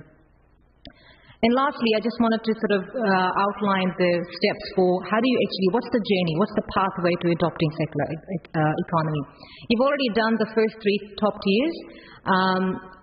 Once you adopt the pathway where, you as a council are going to lead this thinking, that demonstrates council's commitment.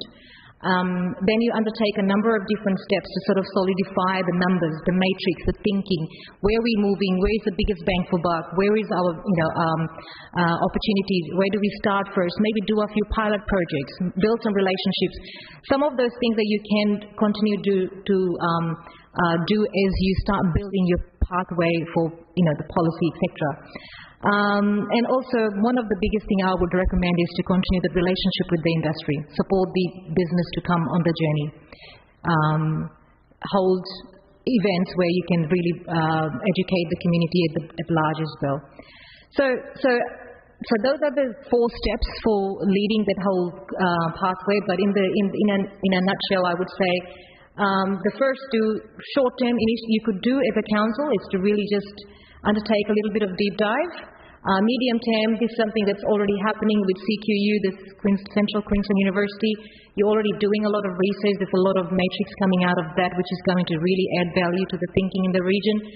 Implement some very quick wins, some pilot projects, and then going into that sort of long-term relationship building and sustaining that and driving that momentum.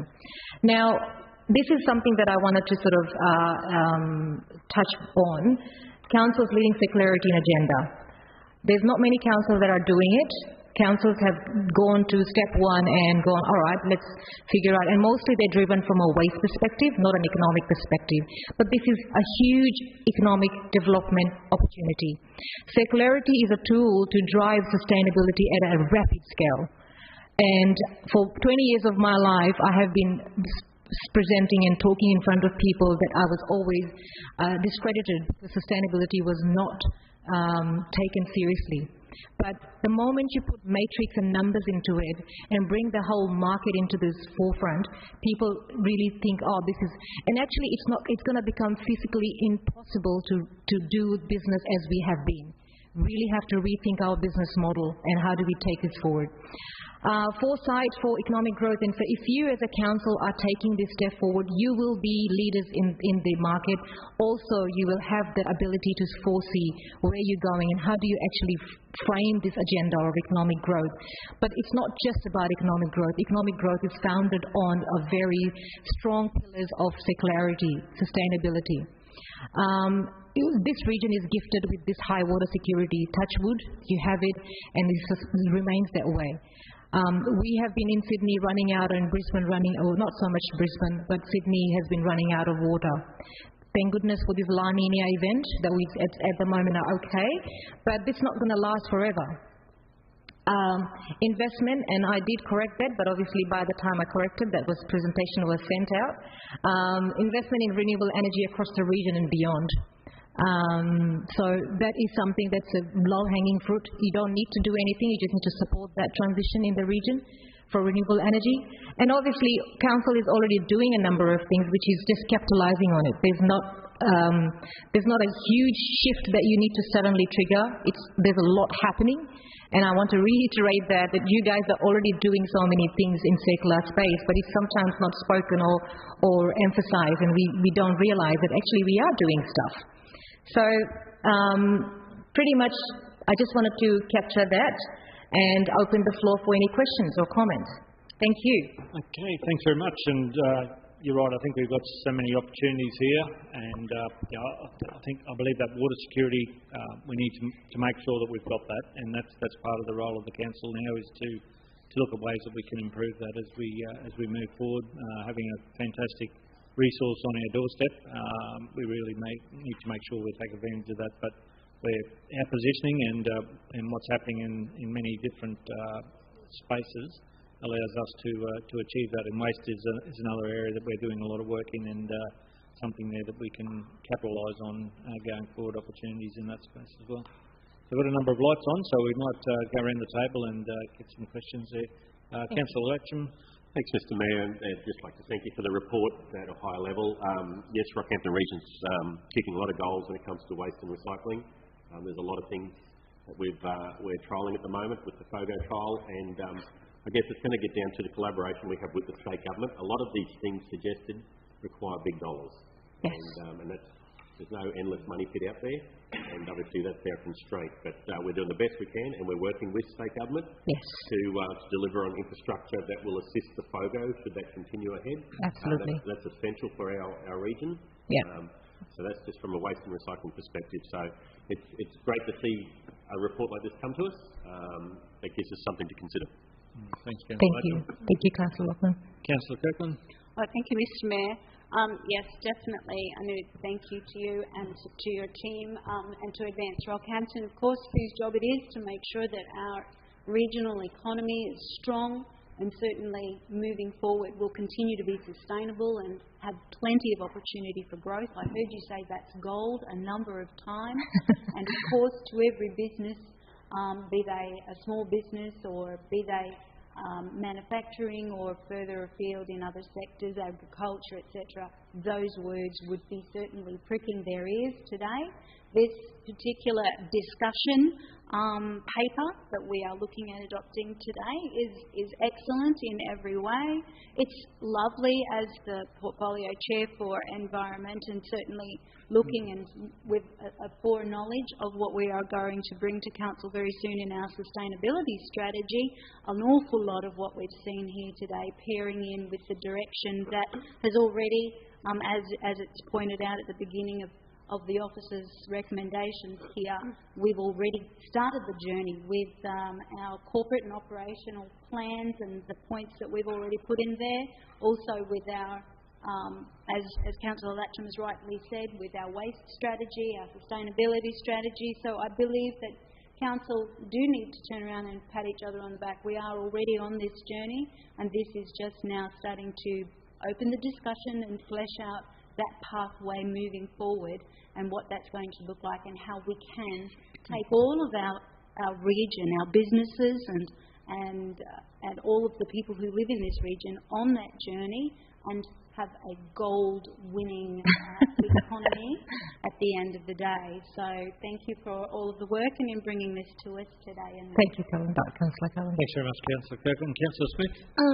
Thanks, Mr Mayor. Thanks very much for the report, which was very interesting reading.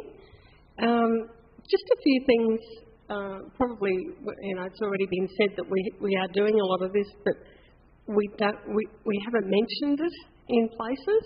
First of all, we're talking about circular economy case studies, and I have mentioned this before, and it's a trip that I'll never forget, because we actually went to Sydney, and then it was a council, various councils from Queensland, and came up through the Hunter Valley and had a look at Lake Macquarie City Councils. They were already recycling, and it ended up as fertiliser. Yeah. But I don't know if someone told me that wasn't still continuing because it was just so expensive. I'm not quite sure anyway. But we saw it then 20 years ago. But also, I don't think there's any mention here of the fact that we actually recycle a lot of our green waste to a facility at Gracemere. Yeah.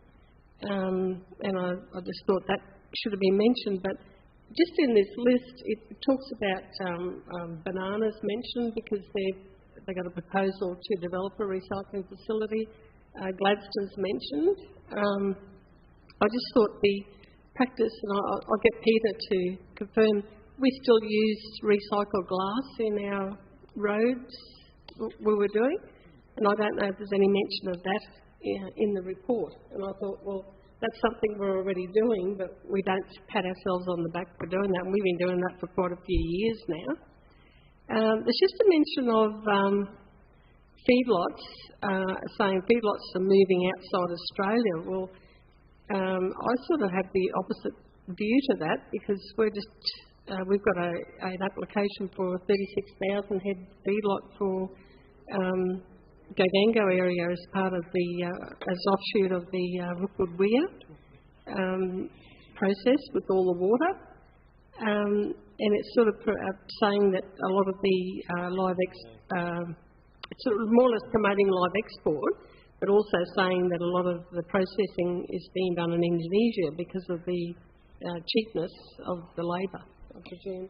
And I thought I sort of thought more and more feedlots were being approved, so I just wondered what was the motivation behind that. We shouldn't talk any more about that feedlot one, Councillor. It's still on the DA.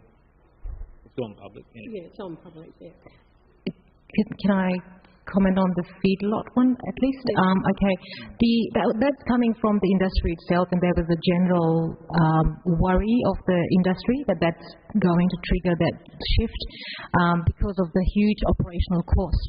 And I guess when I pointed out that so one of the biggest worries is that their methane release is quite high, and what do they need to feed to reduce the actual output of methane, etc. And I had no idea about this information until I spoke to the industry in Rockhampton. So the opportunity here is that could be stopped by creating that coming together, precinct planning, providing these opportunities for biogas. At the same time, and this is something that council can work in partnership with the industry to facilitate that and stop that whole export happening, because that directly came from CQU, university and the industry itself. So if they are applying, that is really good sign that they are still growing in the region and they want to grow in the region, but it's just supporting those industries.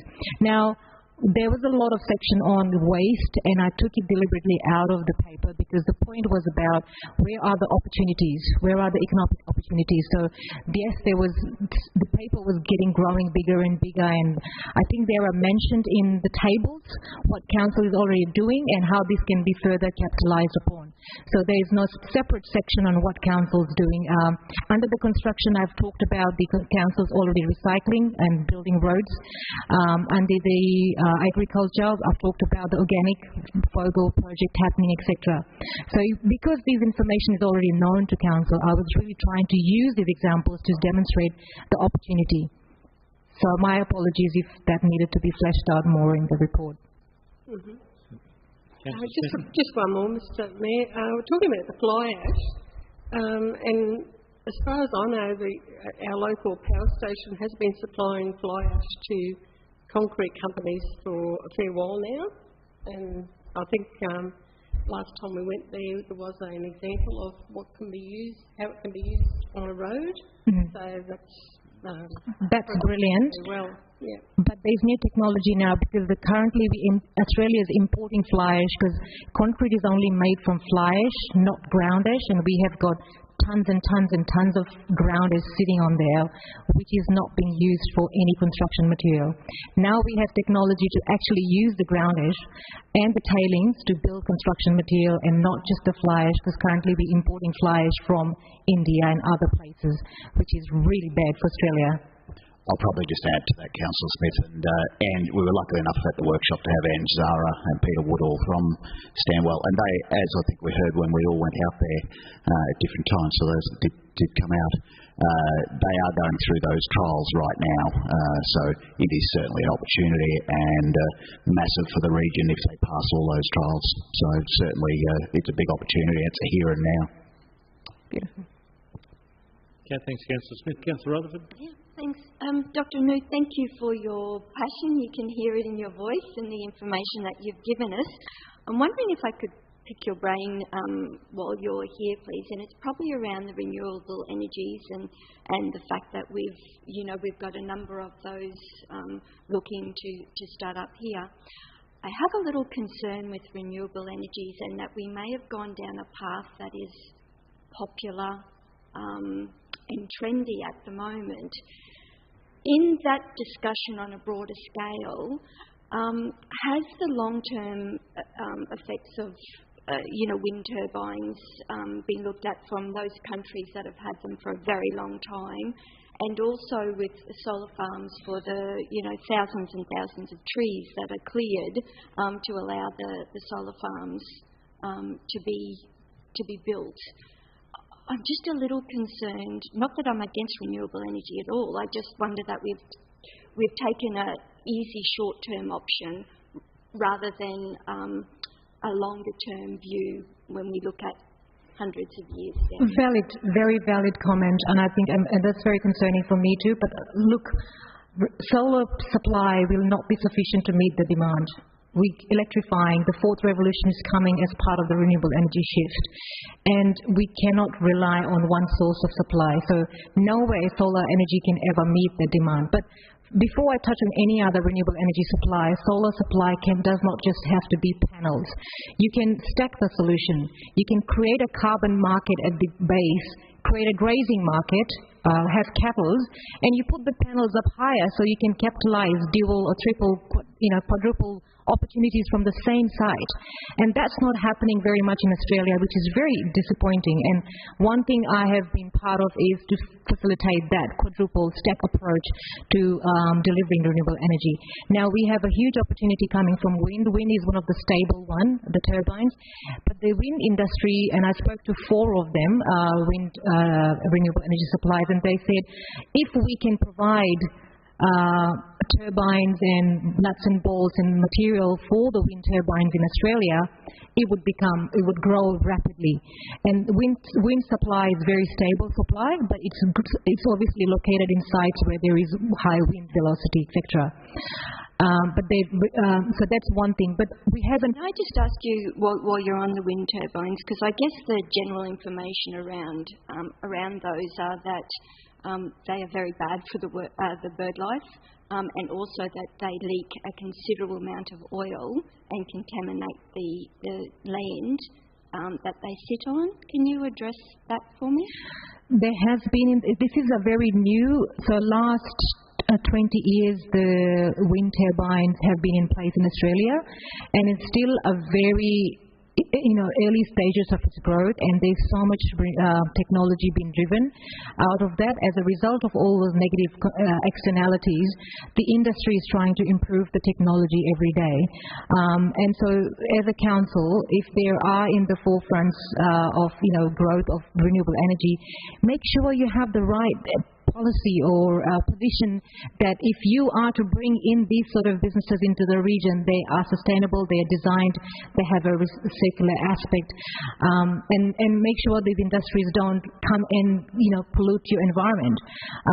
So the company I was talking to, they are currently starting a 10 kilowatt system around the fringes, and I asked them about what are the challenges and barriers there. They said, look, there's not much policy framework that restricts the whole space, but I think that's where we as a council level, we can make sure that the future industries don't have those negative externalities associated, and that's you have control of.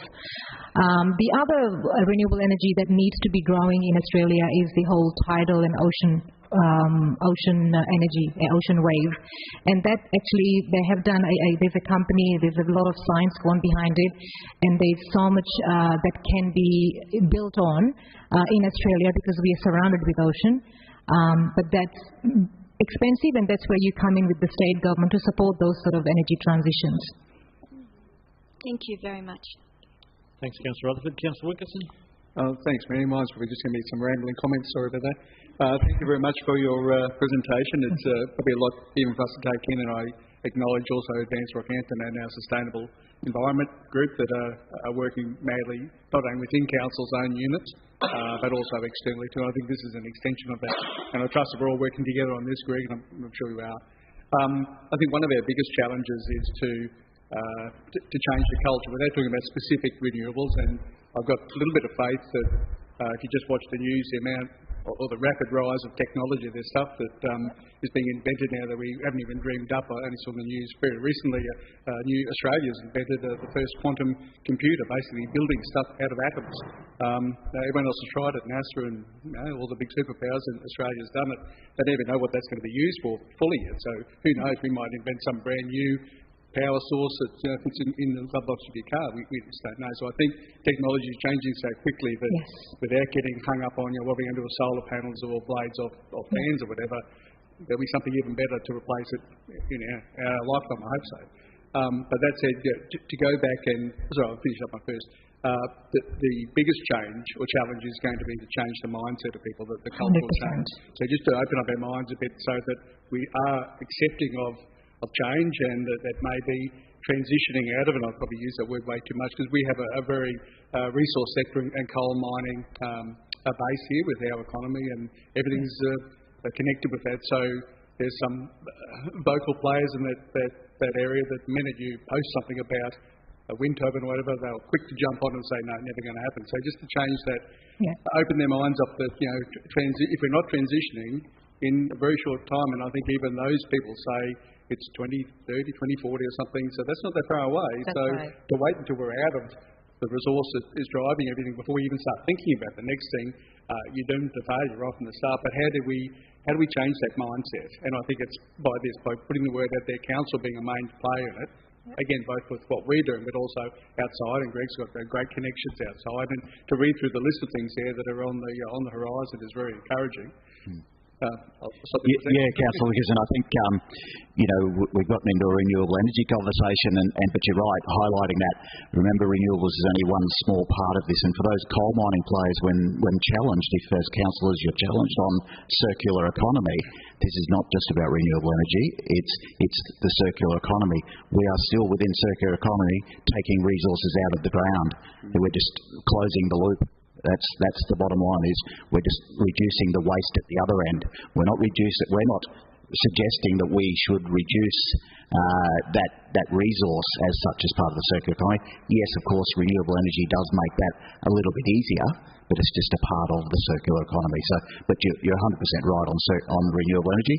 We're just got to keep taking through, and that's why it was heartening, one, to go to Stanwell, but also to have Anne Zara and Peter Wood all in the room at the workshop, because they every time we see them, they sort of drop another little bit of valuable information about what they're doing, and whether that be in the battery side, whether that be Stanwell taking financial stakes in other projects around Queensland. And I think that state policy is probably driving some of that. So it hopefully will make our job that little bit easier when it comes to having to be challenged in that area, because again, that transition, whether it's happening right now, whether it happens in the future, we certainly can't just do it as a council, and that's why the discussion is happening. So, I think it's an important one. Yeah, that's true. And I was also thinking too, everything old is new again. And I know it's much more technologically driven now, but if you look back not that far out to our pioneers, they used wind power too to pump water out of their bores. But we've got a very good living history museum here, and I love going out there to see how our pioneers adapted what they had. They had no choice. When the tin of kerosene arrived for their car or whatever, that tin became everything from a sofa to a wash tub to a baby change stand or whatever, because they had no other choice. We have too much choice now. It's easy just to throw away and buy the new thing, because often it's cheaper, it's probably better, but the long-term life cost of that is greater. So to look back before we go forward is probably a good thing, but again, getting back where I started, we don't want to wait until we have to do this stuff before we even start thinking about it, otherwise we're way behind. And we don't have to, we're in a bit of a luxury in Australia that we tend to lag behind it, 10 or so years from superpowers, if you like. To just look overseas and see where they are, it really gives us a bit of a heads up of where we need to be. So it's, although in other cases we lead the world too, so that's good. But so I guess this is the first start to start the conversation, and council's got a very important role to play in that, even though in the grander scheme of things we're probably a smaller player, but every voice counts for it. So thank you. Thanks, Councillor Wickerson, and that's the circle of discussion. I might close it off now that we've gone around. Thanks very much for your presentation, Doctor, and it's one that it generated a lot of questions, and I think for our economy going forward we have great opportunities, and the natural environment is key to preserving that as we do move forward, and looking at ways that we can manage that through innovation is key. So thank you again. All right, councillors, if there's been no further, I'll hand back to Greg. Did you have anything more, Greg? Just probably address Councillor Fisher's comments very quickly. That really is part of the pathway. What Councillor Fisher spoke about, it is that part of those next steps of stakeholder mapping, speaking of those stakeholders, including the Lawmax and others along. So the pathway, we haven't necessarily crossed into that area yet. This pathway is about taking it to the next step and starting to engage those stakeholders, doing that better economic analysis, or more detailed economic analysis, and those material flows. So no policy will come into place, as I'm sure you're aware, without coming back to this chamber. It's about doing the work to get to that policy. It's then how does that fit in even more closely with that full sustainability strategy, which we've been discussing now for the entire time I've been here, which is great. So really the recommendation is really on there is really just to adopt, receive this report, but just to move to that next step and agree on that pathway as it's defined there. Each of those steps in that pathway is another trip back here for a conversation. Okay, thanks, Greg. Look, I'm happy to move. Councillor Kirkland, would you like to second? Yes, Mr Mayor, happy to second that. And Greg, I'd just like to thank the team from Advance about the work that's going to be undertaken and that report that's been presented. Councillors, any further comment to that one? If not, I think we've worked around on that, so I'll put the motion. Those in favour? Those opposed, motion's carried unanimously. Thanks very much, Greg. We'll move on to our next item, 10.2, the 7 Rocky River Run. Thanks very much, both. Doctor.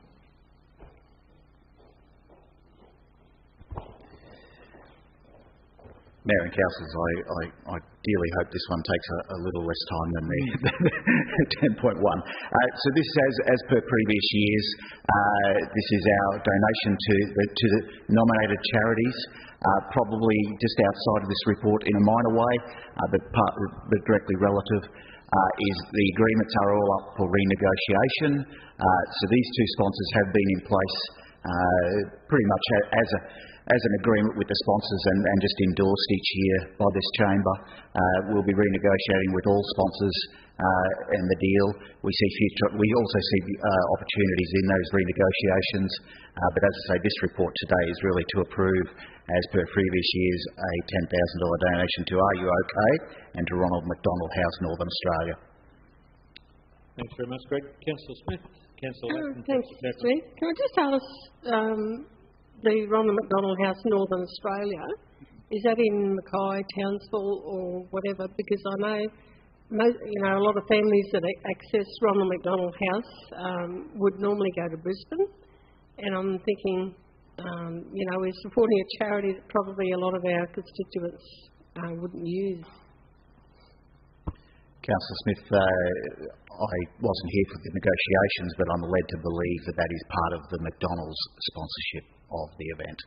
So, to answer your question, they have small offices, mostly through regional cities in Queensland. It's more to assist getting them to Brisbane, I suppose, and closing that loop a little bit on they don't have to deal directly with Ronald McDonald House in Brisbane. They can hopefully deal with someone locally to get their accommodation when they have to travel down there, just somebody locally to deal with. But yes, I have heard that comment, and we're also reviewing how we might be able to deal in the future with what charities we support. Again, we'll have to deal with some sponsor issues and renegotiations before we do that. Thanks, Greg. Thanks, Councillor Smith. Councillor Latcham. Thanks, Mr Mayor. Through you through to Greg, if I may. Greg, great report, but I noticed in there it talks about local jobs that are created from this great event for the region, but there's no mention, or could there be a mention in future reports on the amount of volunteers that were involved in this process, and whether they put a figure, or because I'm assuming that there was no paid council staff. Is that correct? Or? There are some paid council staff, advanced Rockhampton staff that work, but in the main, yes, it's volunteers. And you're right, the report probably is a very economic report, those attachments especially, written by an economist, being one of those, probably could be blamed for that as well. But you're right, within the body of the council report, I agree that we should acknowledge those volunteers. As they were, we do a thank you event and such for them and make sure they're covered. Yeah, that'd be great to see volunteers acknowledged. Yeah, thanks, Councillor Latcham. Councillor Kirkland, then Councillor Wickerson. Thank you, Mr Mayor. Good point there, Councillor Latcham. I also think that this report speaks for itself, the economic benefit to the region and certainly the uptake of people outside of the region coming into the region to participate in the Rocky River Run in particular, and the money that goes to the charities. Another extension of that, probably a similar layer to what Councillor Latcham has said, is just in lines with the Are You OK? The mental health of our region and the people and the flow on and the ripple effect of people being engaged in these types of activities and having ownership from our ratepayers, people that can't run in the race, but knowing that they are also a part of this is I don't think you can measure that. I think that that's something that is a benefit to our region in terms that we'll never actually fully understand. So I'm fully supportive of this sponsorship. Thanks, Councillor Kirkland. Just a comment from myself though, Greg, I just felt that there's a bit of disparity there in the presentation of the winners for the races, where the other two races received some type of a prize, where the third race they didn't. So I don't think that's fair when you're looking at fair and equitable.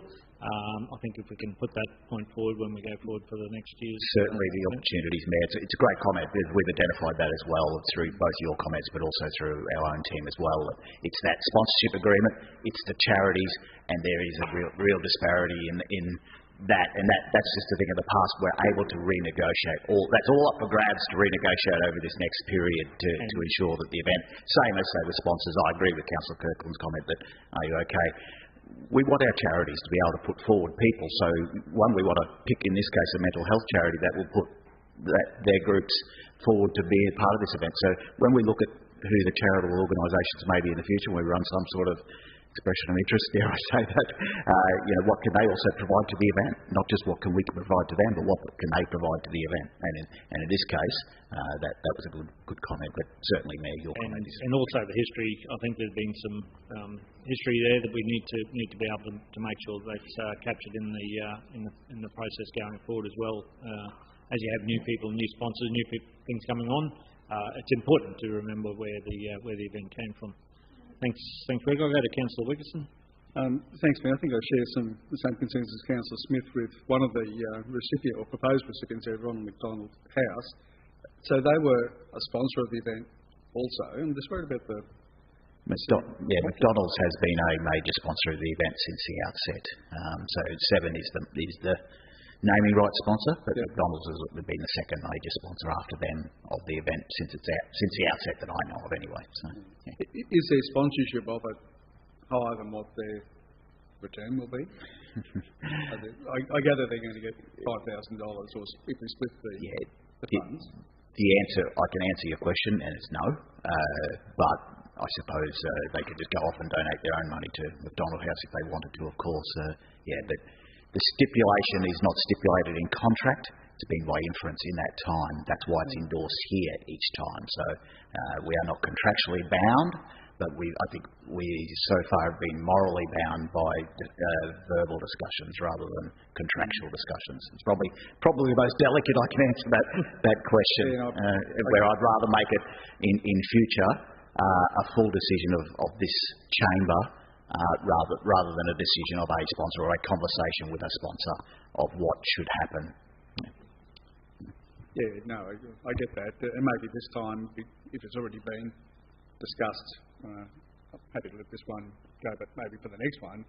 And also, as Councillor Smith pointed out, maybe to keep a more localised recipient,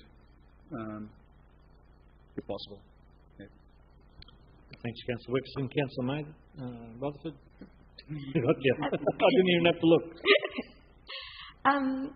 Greg, I was just wondering the sponsorship amount that gets divided up. If you... Councillor Rutherford on the screen.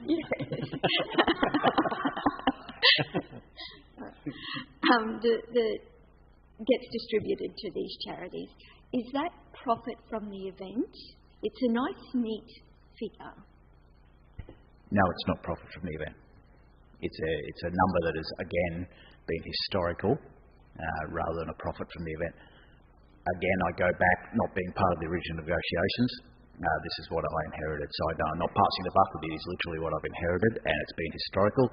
If you want to change that, again, feel free. There's nothing contractually bound that says we have to give anything. This is an event run in support. I think probably, if I'm crossing the bounds of the report here, I think that may have been the original intent. But again, historically now we've done this in this way. Yeah, and Mr. Mayor, I make the point that it is what it is at the moment, and we honour that.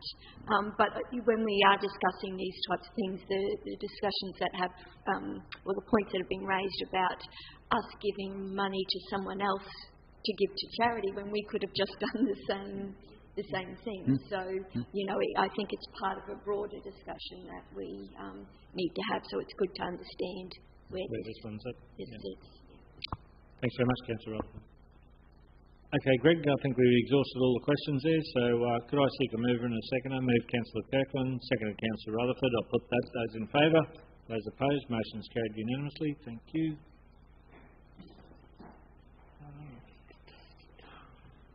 Thanks, Greg. We move on to 10.3, the Community Assistance Program Major Sponsorship Application, and ask Alicia to present this one. Thanks very much, Alicia. Good morning, Mayor and Councillors. So this is an application from the Queensland Karate Association to stage the national championships here from the 5th to the 7th of August, so very soon. They're proposing that about 1,000 people will attend the championships from all over Australia, so it will certainly bring people to the region, which is the reason that we're recommending the $10,000. Now, speaking for this item and for the next one, so if these decisions are taken and approved today, they will both be out of the 21-22 budget, and following up from discussions last week, we've now not processing any further applications after these two until we come to a landing in the Community Assistance Program. Happy to take any questions, Mr Mayor. Councillor Latcham. Thanks, Mr Mayor, and through to Alicia. Alicia, it's great to see a new application for sponsorship, especially one of this calibre. And as Greg keeps reminding us, put Rocky on the radar. This does it. It brings 1,000 people into our area, and it'll give them a chance to see why we all want to live here and enjoy the region we've got. So I support this totally. Thanks, Councillor Latcham. So just with a lot of the sporting associations, these national championships sort of do the rounds. So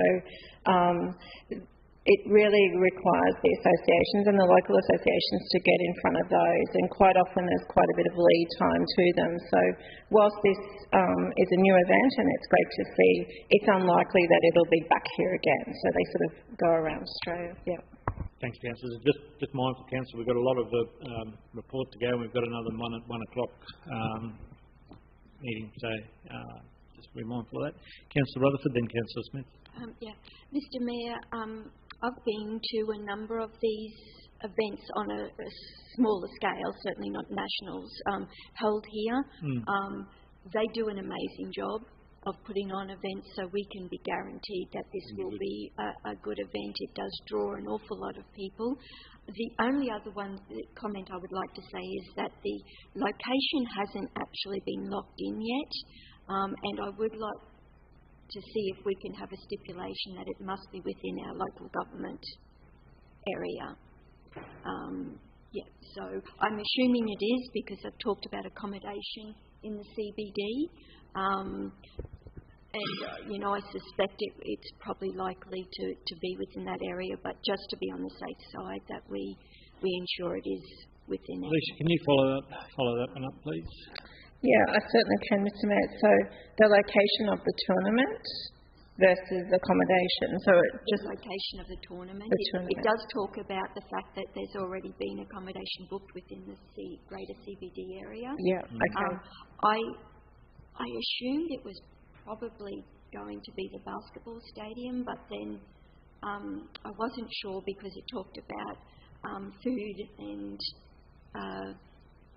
drink vendors coming in, and usually at the basketball stadium the food and drink is done by the Basketball Association. So I'm just not sure.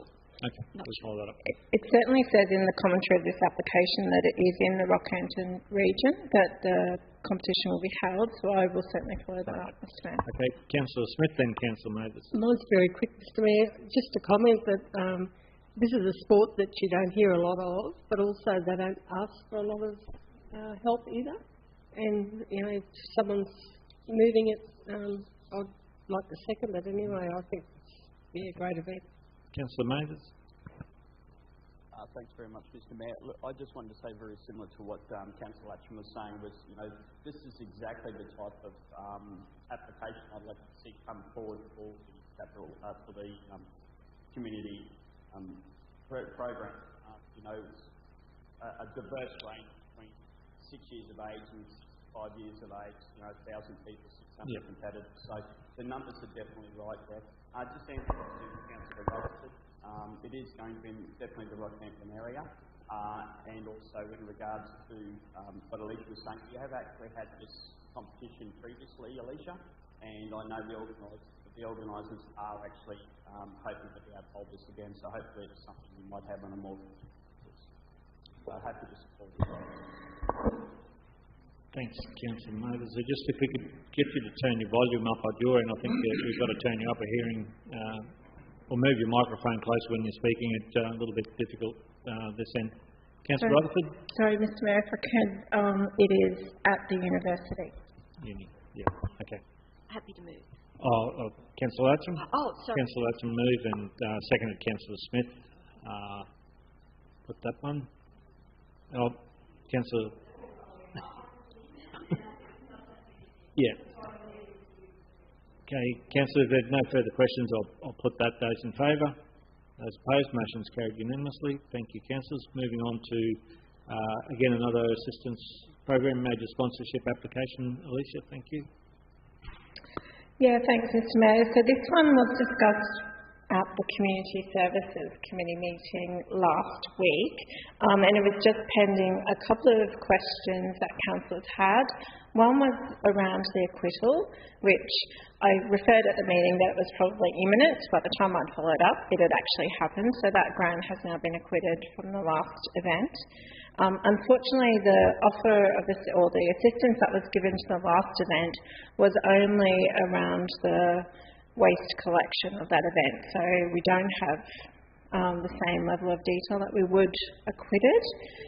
The other aspect is the location has been confirmed, and it was for Southside United Sports Club. Have I got that right? Let me just check that one. Yeah, okay, good. I've got clubs swirling around in my brain. Rocky Sports Club? Is it? The Southside Okay, United righto. Sports Club. Thank you. Okay, councillors, any questions around that one? Seek a mover and a seconder. Move Councillor Kirkland, seconder. Councillor Wickerson, we'll put that. Those in favour? Opposed? Motion's carried unanimously. Thank you. No, you voted. Councillor Mathers voted against it, and Councillor Latcham voted against it. Do you wish to record your votes? Yep. Councillor, do you wish to record your vote, Councillor Mathers? No, just Councillor Latcham record his vote against the motion. Thanks, Alicia. Moving on to item 10.5, the CMP updates Heritage Management Strategy. Councillors, I've had a rethink on this one, and I'm happy to support the officer's recommendation. Again, going to the community. Yeah. Just to move it off the table before we... This matter, because there was a tied vote at the committee meeting, that decision of that motion there, that was the committee's recommendation, comes to council for decision. Okay? And so if you reject that, you go back to another motion. So it's a bit of a technical one, this one. So you're really considering that motion there that Matt lay on the table until further consultation with the community. Yep. That's the one that you've got to consider. If it fails, then you go to another one. So it's a technical one. Right. Tidy up the meeting procedures next time round to cover for a full delegate, council of the whole. Right. Councillor Rutherford? Yep. So have we got to move it? Someone's got to move it? So can I move it? Yeah, move Councillor Rutherford. And I'm happy to speak to it. We've got a seconder. Councillor Wickerson. Yeah. Councillors, this did go to a tied vote, and I appreciate everyone's opinion. All I'm asking is that we are about to do consultation with the Mount Morgan community. We're going up to there to talk to them about the swimming pool. We're going up to talk to them about the water. So all I'm asking is for a little bit of time so that we can also discuss the pros and cons of this building and how we can fix this building up. So that's all. I'm not asking for a decision on the recommendation for the officers one way or the other. I'm just asking for time to discuss that with the Mount Morgan community, given that we're doing consultation very soon. Yep. Okay, thanks, Councillor Rutherford. Speakers against the motion? Councillor Latcham. Thanks, Mr Mayor. And I guess probably the sentiment at the time we had a look at this report was, and it was very split decision. I guess the biggest kickback from the conversation was, do we have to do this every time there's going to be a building to be discussed in Mount Morgan?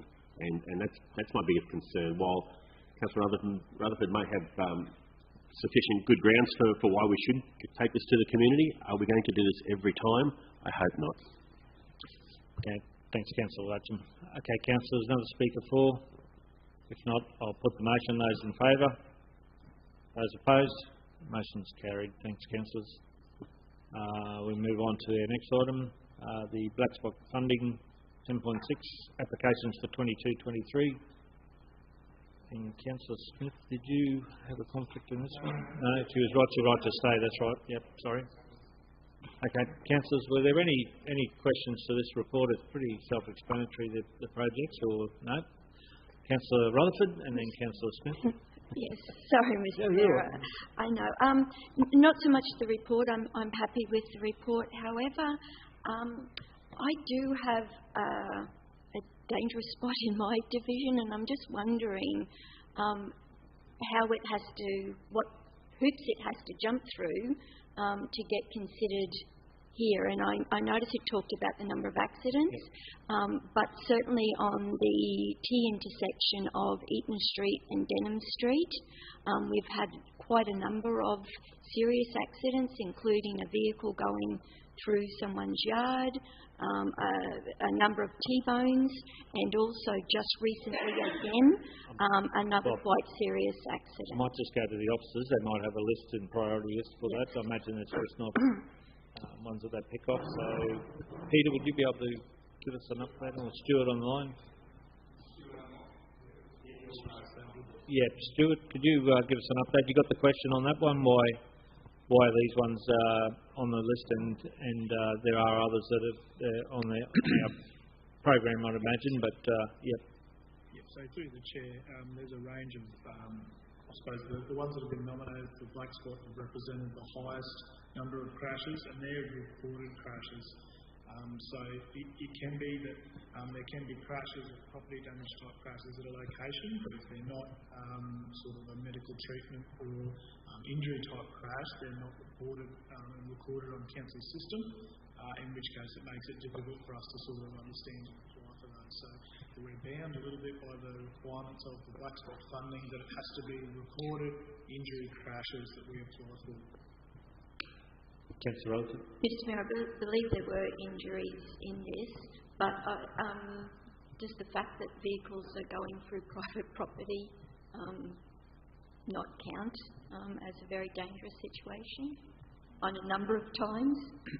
Because the seriousness of that is, if it goes through fast enough, it ends up in someone's bedroom or lounge room or whatever else.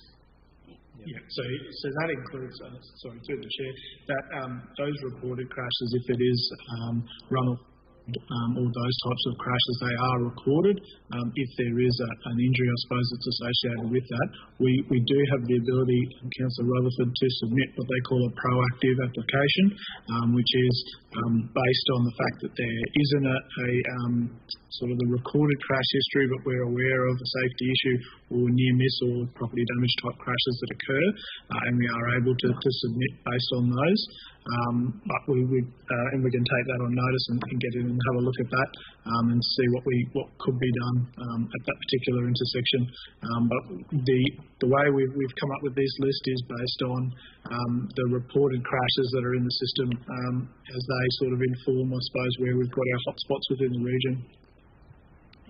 Thanks, Mr. Mayor. I'm hoping that maybe we can have a look at this. I get all the planning's been done for the ones that are here, but I was concerned about that this goes out to 2024, I think, and whether there's an opportunity to put anything else in prior to 2024. Yeah. Yeah, so through the Chair, we can have a look, I suppose, specifically at the incidents of Eaton and Denham and have a look at that in a little bit more detail and see whether there's something that can be put in, through, I suppose, Council's Road Safety and Line of Works project if there's, through that format if there's a need there. I think we've had some discussion around Eaton and Denham Street with some of the residents there previously and done some line marking works around that space, but it's a bit of an ongoing one. I think a little bit behaviour based as well. Okay, thanks, Stu. Again, some of these ones have been resubmitted from a previous application as well, so they'd still remain on the list, I'd imagine. Councillor Smith is the portfolio spokesperson. Thanks, Mr. Mayor. And I think if I'd have looked back, I would have found the answer to this one. Derby and Denison Street, our famous intersection, after the last fatality, Was it actually put in the 22-23 round? I was thinking in my little mind that we were waiting for this round to open. So has it been applied for? Yeah, so through the Chair, you'll see in the report there that we're seeking recommendation today on 4 of the applications. There will be a 5th, which will be Derby Street and Denison Street. However, because we've got the interaction there with QR and the rail line, we sort of have to seek some consultation and in-principle support from them before we can proceed with the preferred option. So we've also looked at a range of options. So the intent is that we'll come back to the next council meeting and present a report specifically detailing Derby Street and Denison Street and sort of highlighting the options that we've looked at and how we've arrived with our preferred option, and then, what discussions we've had with QR to date and how that might inform, I suppose, the option that we move forward with. So, yeah, it's very prevalent in our mind, but there's a lot going on in that particular intersection. There's a lot of utilities and QR, and so we're just sort of liaising through that so that the solution that we propose is one that works and that those key players, I suppose, are in support of as we move forward. Okay, so that will be still in time? Yes. So, we're submitting these so we can get them away, and for the next council meeting, it'll be right on, I suppose, the deadline. But we want to take a bit of time, I suppose, to make sure the solution we're proposing there is something that can work. So, it will be right on at the next council meeting, but we'll be okay to get it in this year. Okay, thanks. And just the Razorback Road jump up. With the Heritage Minerals, seeing they're not carting a lot of product, it's just that the last proponent that was going to be carting from the mine, they were going to be required to upgrade Razorback Road, and obviously the Heritage Minerals aren't required to. And I thought, well, some of these, problem spots, I thought they might have been required to do if it goes ahead. Yeah, so through the Chair, I think the previous proponent up there was hauling a considerably larger amount of material, and that triggered them under the Mineral Resources Act to have to remediate and do some improvement works there. Heritage Minerals, I believe, are proposing to haul a smaller amount and sort of lesser volumes over the days, and so as a result they've sort of triggered less works.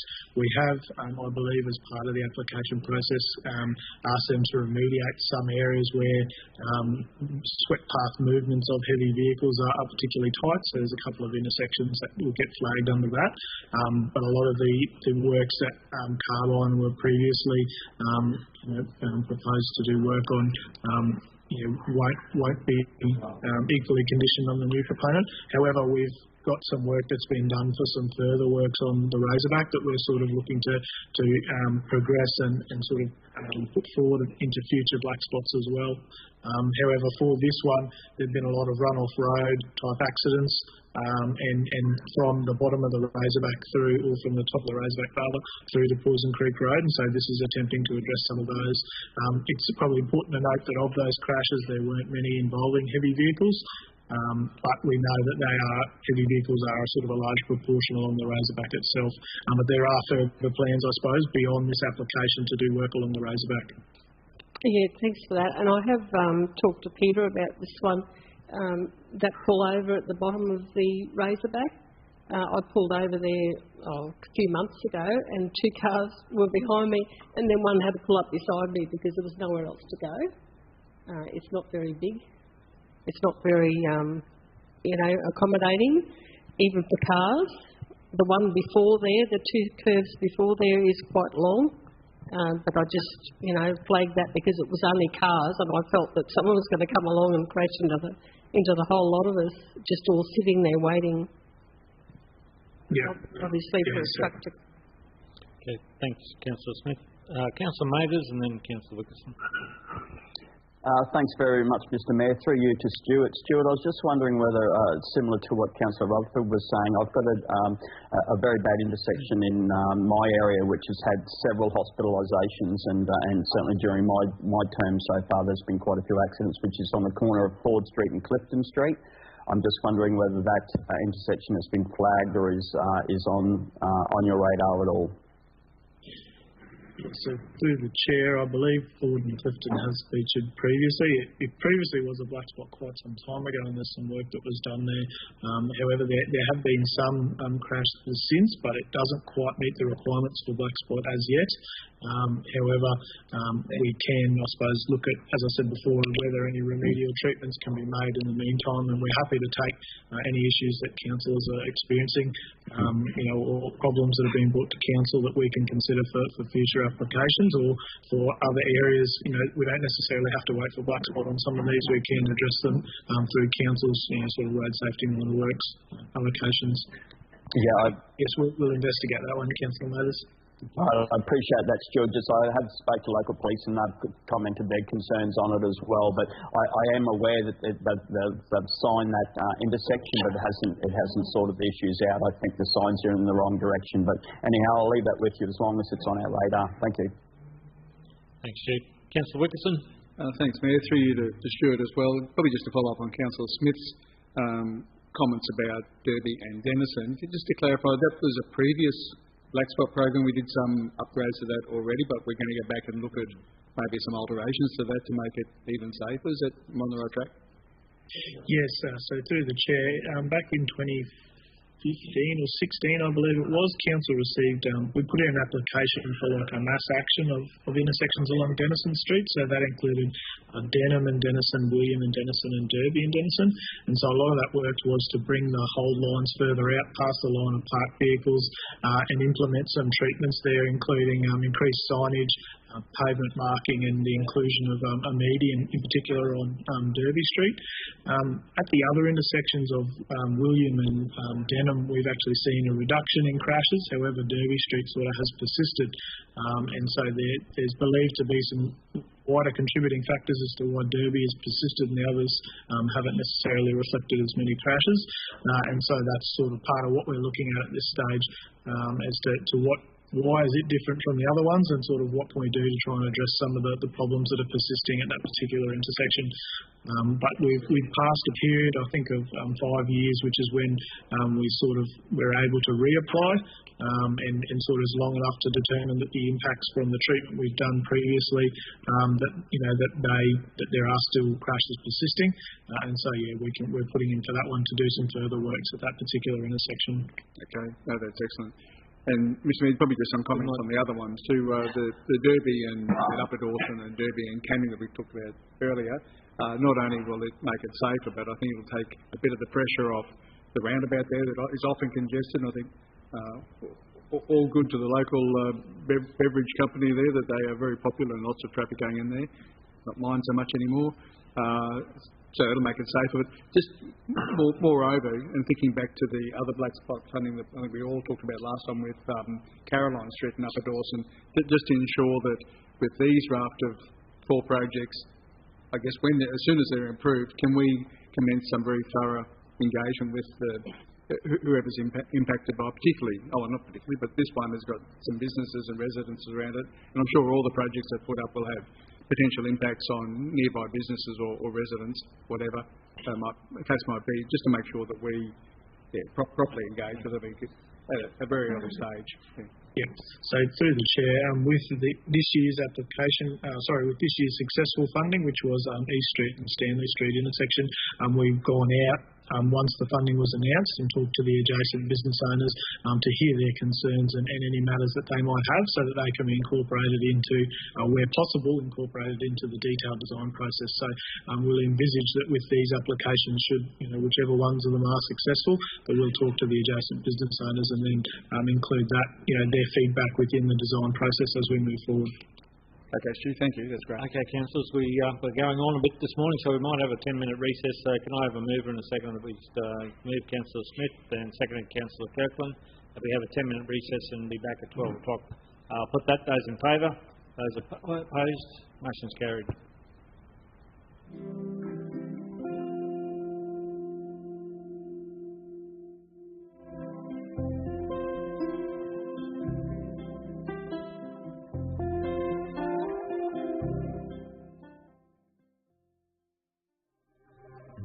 Now that we've arrived here, I would not change a thing. Knew that we'd survive here and all the goodness we would bring. This I sing. Everybody swimming in sunshine, everybody feeling fine.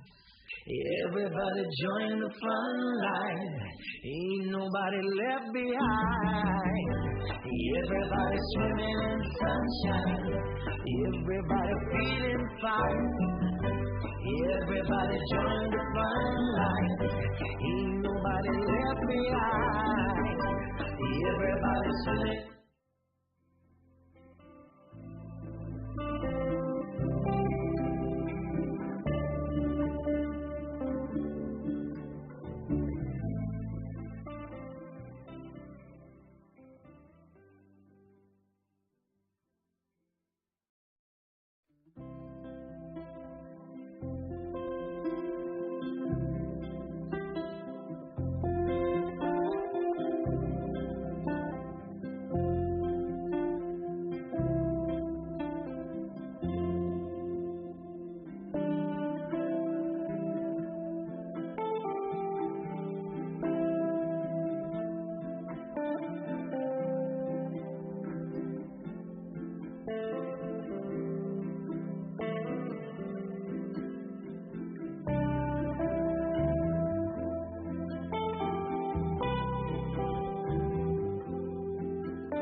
Now that we've arrived here, I would not change a thing.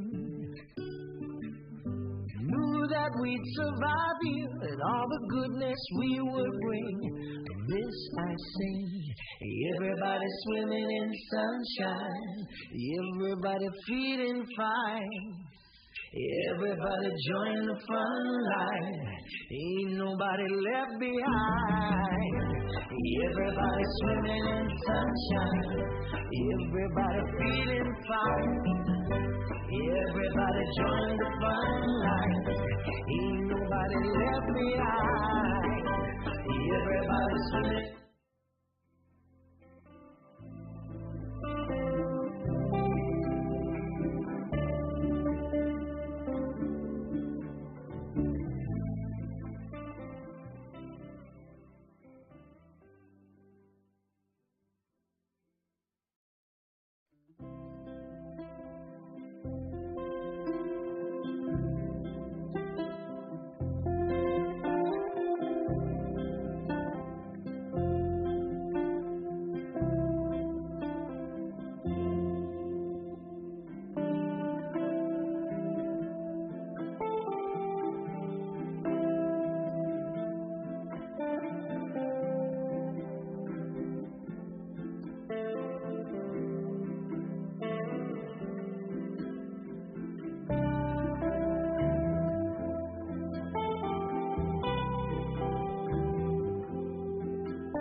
Home is with you wherever that may be.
Now that we've arrived here, I would not change a thing. Knew that we'd survive here and all the goodness we would bring. This I sing, everybody swimming in sunshine, everybody feeling fine. Everybody join the front line, ain't nobody left behind. Everybody swimming in sunshine, everybody feeling fine. Everybody join the front line, ain't nobody left behind. Everybody swimming.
Okay, councillors, could I seek a mover and a seconder that we resume the council meeting? Move Councillor Wickerson, seconded Councillor Smith.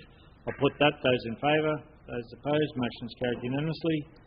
Thank you. So we just need to finish off that one. And my apologies, Stu. I should have put that one to the table before we went for a recess, but I got some interesting text messages to say we needed a break. That said, could I seek a mover and a seconder with regards to the officer's recommendation? Councillor Smith is the portfolio chair. You happy to move with the black spot recommendations? Move Councillor Smith, seconded Councillor Latcham.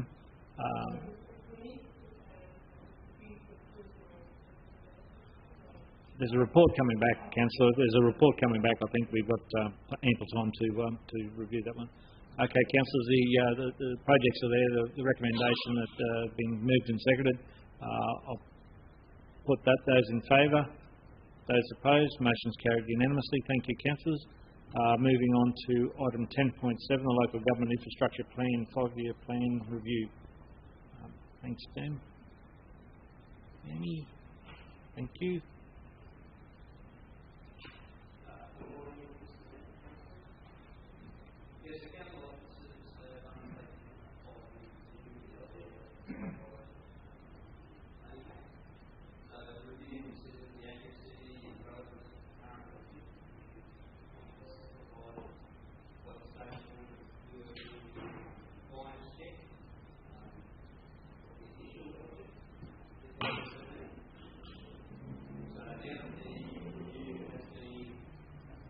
Excuse me, Mr Mayor, could we have the microphone on, please? Oh, sorry. That better? Yeah. Rightio. Okay. Thanks, Jamie. Yeah, so now that the review has been undertaken, Council must decide whether or not to commence a LGIP amendment. Council officers recommend that the LGIP is amended.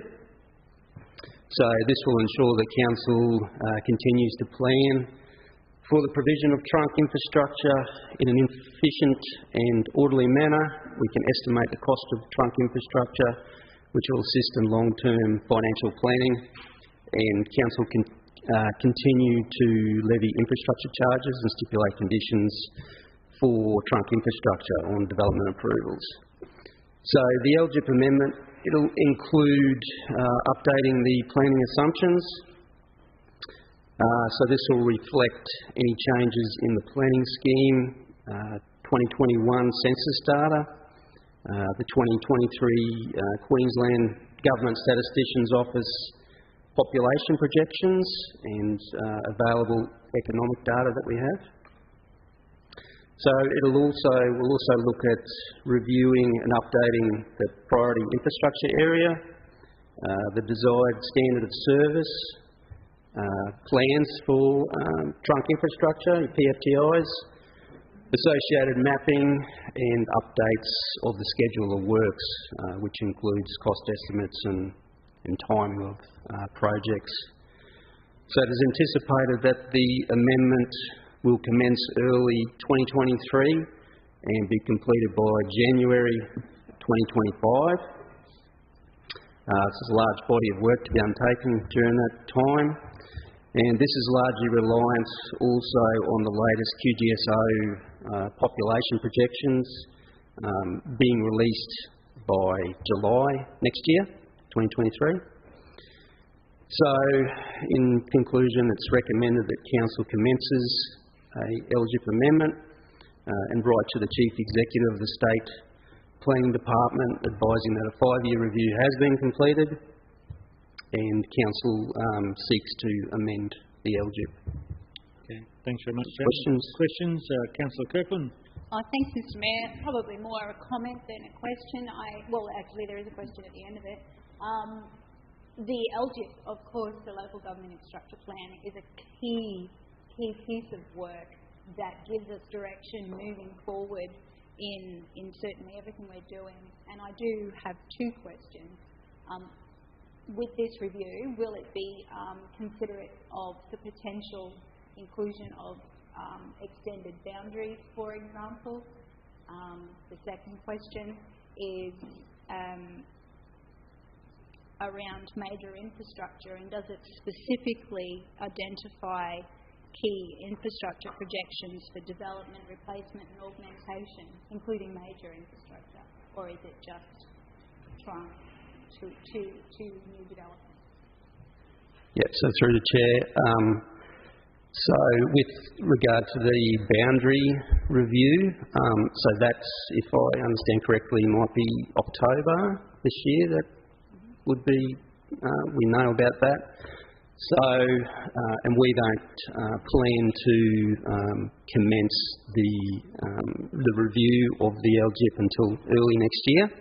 So we can certainly take into consideration that the effects that, if that were to occur, what would happen with the LGIP. So we take steps through that. And as far as the infrastructure, yes, we'll look at all trunk infrastructure during like a 15 to 20-year period. So all trunk infrastructure across all networks will be considered during that period, identifying projects that need to happen and estimates and timings of those. Can I ask a question then? With the 2017, the last one was 2017, LGIP, yep. With that one, did it identify money that should have been spent and key infrastructure that would have had things or could have or should have had things spent on it? So you're saying, is there parts of that weren't spent or trunk infrastructure? No, that's not what I said. I said, did it identify or would it have identified key infrastructure, major infrastructure that needed augmenting or money spent on it? And were there projections at that point in time? Yes, so there was projects that would have been identified for augmentation and money to be spent on those, yes. How beholden are council to the LGIP? Sorry, if I could through the chair, I think Martin uses the word as their best guess that we know that's wrong. Best guess, and what was the last And bit? we know that it's wrong. And we know that it's wrong. Because we don't, the LGIP is such a high level, it's not down to the finite one, it's basically using unit rates, and until we actually get it and do the detailed design, we don't get that finer detail of the costing. So we know it's just the best estimate we can do with the best information we've got, but it's not that fine detail of managing a project. Going back to the boundary question, even at this stage, even post next year, and if the boundary was to change, that land up there, particularly the Glenlead land, is zoned rural, and while it's zoned rural, it would not probably trigger any implications on your LGIP until you actually did some further planning assessment up there. If I might, through you, Ms. Mayor, just in response to that then, if rather than skirt around it, if the previous LGIP would have identified, for example, the augmentation of the sewage treatment plant, how beholden it should have been in there, and like how does it dictate anything that we actions-wise should be prioritising? Is it a document? Yes. It is a document. That It is. Sorry if I could. Yeah. Sorry, Councillor Kirkland. Yes, it is a lot of work that Martin and his team and Jamie is working on. Over the years, there's probably three high-level documents or high-level bits of reports, documents that we do have that need to be linked, and there's a lot of work. So you've got the long-term financial forecast. It should have the LGIP projects in it, and it should have the asset management projects in it. We're in the process of doing a lot of work to bring all those three together, and as Martin's done the first cut of the LGIP projects into the long-term financial forecast, and that's why we've had some big ups and downs within what document we've got this year. But there's still lots and lots of work to do. And just remember, even though your LGIPs are in there, your infrastructure charges are not recovering enough to do that work. Yeah. You're under recovering. Yeah. So that goes back to it's our best estimate that we can do, but we know it's wrong. So it's a great guiding document. It's one of those documents that says three financial infrastructure documents that council should be all over all the time, and we've got to spend a lot more time and effort in working on them. Thank you, Mr. CEO. Councillor Mathers and Councillor Rutherford. Thanks very much, Mr. Mayor. Just through you to Jamie, if that's okay. Jamie, I just wanted to continue on from what the CEO was saying in regards to LGIP and the infrastructure charges, obviously with their long-term financial forecast and with property developers. Is the LGIP, I understand we've got to review it every 5 years, but is it indexed between now and the next review so that, to cover the increase in costs moving forward? The infrastructure charges are indexed. That's through the chair. Is that your question? But I think, so if I could through the chair, that the LGIP projects identified in that 5-year block, they're not indexed. They're not indexed in the LGIP, are they? No, so they're the cost as of whenever the document is put together. They are costed at that time, and then they're indexed to the current year. Yeah. The cost of those projects. Okay, so I suppose that's what I was asking you. So it's not just also the infrastructure charges, but it's also the LGIP program itself it gets indexed for each year that program is in place, yes? Through the Chair, yes. So any projects that are identified in there, yes. So, for instance, the previous one had a base date of 2017, so that if those projects were to go ahead, they'd be indexed to the current price. Thanks, Jamie. Thanks, Councillor Mather. Thanks, Jamie. Councillor Rutherford? Yeah, it is a significant document, and I'm just looking at the timeline, and Mr. CEO, I'm not sure whether our caretaker period has an effect on this. If we're looking at April 2024, and if we were workshopping it, in the months prior to that, how does our caretaker period Sorry, affect that? Chair, I had to have a good look at that one, Councillor Rutherford, because there are some parts of the caretaker provisions of the Act that do with planning scheme, and that's planning control, so I'd have to seek some advice whether or not the LGIP falls into that bracket as such. My first feeling is no, it won't, but I'll take that on and come back to council on that one. Yeah, it's a significant document for a new council to tackle straight away, but I do note that there are a number of stages that come after that, which would give time for everyone to get their head around it. But I did wonder about fitting into the caretaker period. Okay, you take that question on note. Councillor Smith? July next year is a long time to wait for your population projections. I just wondered if the present population is updated by the Electoral Commission every time, like for the federal election, for instance. People, have a hurry to get on the roll to be able to vote, otherwise they're going to be fined. So do those numbers ever get used? No. Why not? The electoral data has got no relevance to the census. They're two separate, because you're going to have FIFOs, you're going to have DIDOs, you're going to have other, like mining camps come in, like construction camps can come in. So it's not really the population or what's on the electoral roll. It's the census. But it is their name and address, But that's not everybody. It's not for children. It's not anybody who's not on the roll. It's only in the roll to vote. Councillor Rutherford? Mr. Mayor, that did go through my head last night when I was reading it as well, the delay. And the reason it struck is because I thought I read just recently that they're about to start to release the census information. So I would hope that we would have that sooner. We will. Actually, Angus has put through some email today to say there is some data has been released by the from the census, so that'll definitely inform the whole lot. Planning. Sorry, let you go, Dan. So if I can through the Chair.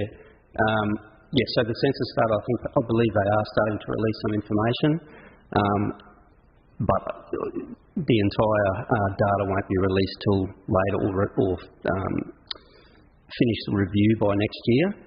And during that period, so the Queensland Government Statistician's Office takes that data and then they look at forecasting population projections.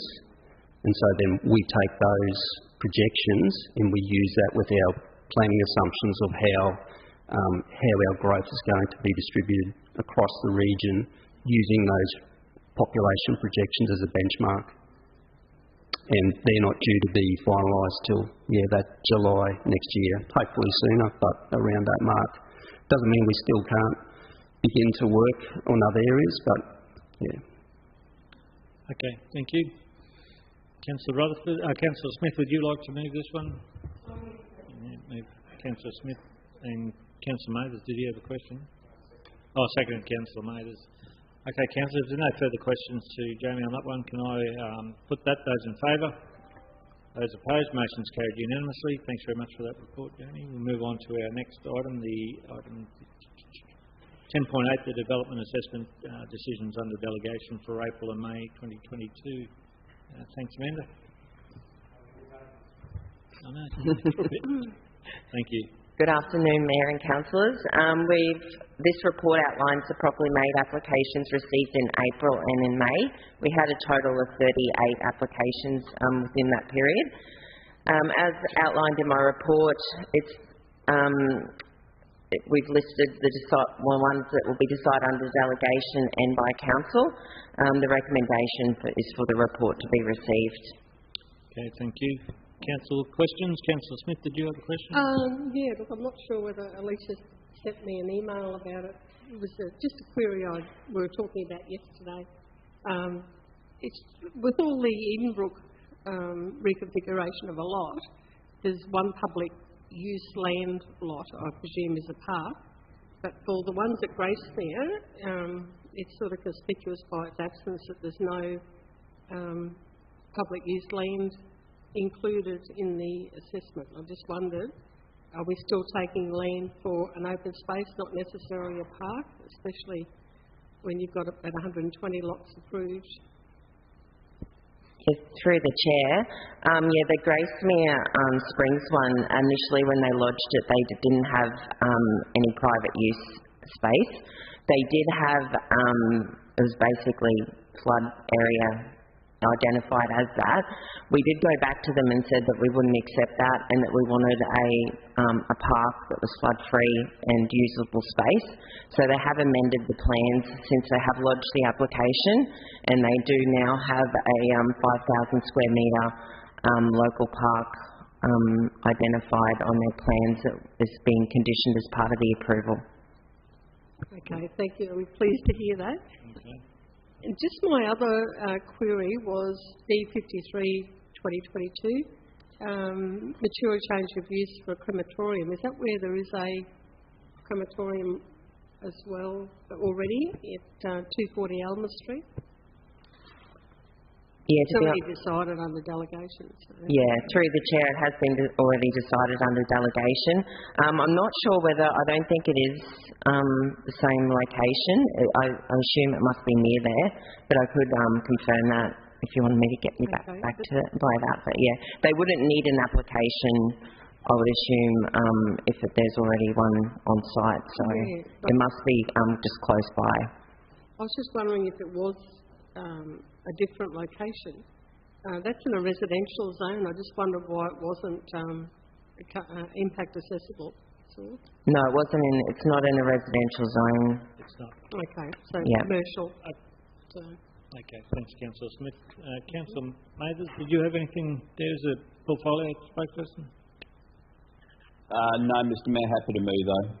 Okay, move. Just a quick question, Amanda, are we keeping on top of the applications coming through? Is there more on the books at the moment, or is it through the chair? Yeah, so we have got, we have had a slight influx in the last 2 months with applications due to the commencement of our new infrastructure charges resolution that commences on the 1st of July. However, we've got some people waiting also to lodge after that if they're full units, because it's better off infrastructure charges for infill development under the new resolution. But yeah, no, all applications are being issued within their time frame, and yeah, we're going along quite nicely. Yep. Okay, thank you. Move Councillor Mathers. Do I have a seconder? Councillor Smith. I've put that. Those in favour? Those opposed? Motion's carried unanimously. Thank you. Moving on to our next item, the 10.9, the whole of council. Yeah, is there any questions through to Ross on that one? Councillor Rutherford, Councillor Kirkland, Councillor Latcham. Councillor Wickerson, lights on everywhere. Okay. Thanks, Councillor Rutherford. Mr Mayor, I have got quite a number of questions actually. So, given that we're pushed for time, I might probably take them offline. Thank you once again for these reports. It's good, but it does mean that we have a number of questions and maybe I'll take some of them offline. Okay, appreciate it. Thank you, Councillor Latcham. Thank you, sir. Very quickly, great to see in the great report. It's good to be kept up to date with what's happening. Great to see that the mobile CCT is having an impact on the break-ins at the showgrounds. So that was good to see. The last question, I guess, is probably through you, Mr Mayor, through to Alicia. The new playground equipment installation at Lowell Albert Dobbs Park has been completed. From what I saw, half of the playground was taken out. I'm not sure why, but it was taken out and replaced with something of, in my opinion, is very underwhelming. And I'm just wondering, has there been any community feedback on that, the installation of that little net thing? I'd have to take that one on notice, Councillor Latcham. Not that I'm aware of, no. But I can certainly ask that question. It's obviously clear we've got some budget constraints. That's not, if they're taking, were they damaged the previous? I don't know. Councillor Wickerson, then Councillor Kirk. I'm going to take that question on notice. Thanks, Councillor Latcham. Yeah, thanks, Mayor. Through you to Alicia, I think. And this is under tenders. It's tender 14978 about the back-of-house screening fence for Heritage Village. We did speak earlier that this might be an ideal project for skilling Queenslanders for work, or one of those sort of training construction projects that there's a lot of it, but it's sort of repetitive sort of work that might lend itself to one of those training programs. And in theory, you should be able to get it for a cheaper price. We still have to provide the materials, but it's the labour and the supervision and provision of PPE and whatever. So I'm just wondering, even though the tender's under evaluation, is there still scope to investigate that as a possibility, given that our funding's tight, of course? Yeah, so through the chair back to Councillor Wickerson, I believe that one has been explored and it was a no-go. But I will have to take that one on notice and confirm. Okay, yeah. Thank you. Thanks, Councillor Wickerson. Councillor Kirkland. Thanks, Mr Mayor. Thank you to absolutely everybody who's contributed to this, which is right across Council. The whole of Council Corporate Performance Report is a fabulous document, I think, for our community, because it gives a really good insight to the broad spectrum of works that Council actually do, and it also gives them an opportunity to track how Council are actually going in that. I do have a number of questions and highlights the same as what Council Rutherford, so I'll take the majority of those offline. And the reason that I ask those questions is because the community, when reading these documents, would also have questions as well. And so it is our job actually to make sure that we're putting those questions to you, and we can get back to community members when they have a look at this and go, well, why is that? And I think one of the questions that I have that I think is an important one is in the staff turnover. How many casual staff do we have, and why are they not included in the statistics? Is there a reason for that? Yeah, you're right, Ross. He's grabbing his cheat sheet there. Around page, it's 262 of the whole agenda. I'm not quite sure what page it is on the report. Page 20, is it page 2? Through the Chair. Yes, Ross. And Councillor, hopefully I'll answer this question. I've understood your question. The number of casuals I don't have off the top of my head, but I can certainly find that out. The turnover, I think your question was the turnover an expected rate? I missed that a little bit, sorry. My question is, I feel that that the exclusion of the casuals is potentially skewing perspective of the employees and the overall picture. Because if there's one or two casuals, then not. But if there's a lot of casuals, then potentially, yes, it is. And I'm wondering why it's not included in your little statistics that you do here. The casuals are included in our numbers. Our total numbers of casuals are included there. So as far as the turnover rate, because we'll take it. Sorry, Ross. The turnover. We would have also because effectively, let's say the Pilbeam Theatre, it would have a show on. You'd have casuals. When you don't have the show on, you don't have the casuals. So it's not really. It's one of those hit and miss type of when they're working, not working. They're not a steady rate of casuals that we are using. They're actually more event-based casuals that we do use. So we'll have a talk to Ross about that. And that's right. It's the nature of the work of casual. They do have an end date normally when they come and go. So what I do have, which we spoke about last time, the officers did get some comparisons to other councils on turnover rates. For this year to date, we're pretty much in line with, we're actually better than, and I've got the numbers here, but compared to Gladstone, Livingston, Gold Coast, they are up a lot better than us. But other than that, we are lower than all the others except for Gold Coast and Peru and Cairns, which you'd expect they're more that lifestyle. But I'm guessing Trav's got some commentary on the casuals. I was just going to add, Ross, the reason why the casuals aren't in turnover because it's a technical issue because casuals are engaged on a case-by-case basis. Casuals can be engaged in an hour, then we may not engage them again depending on the requirements. So that's under the definition of casuals in the IR world. So that's why they're not included in the turnover because the turnover is reflecting permanent and temporary, part-time permanent employees. Thank you. Thank you very much to everyone who responded to that. Gentlemen, that was a collective answer. That's great. Very teamwork. That's what we like. My next question, which is, and as I said, I will take the rest of my questions offline. This is the last one, and it's to you, Peter, over there, just with regards to reporting of the water consumption for each of the areas.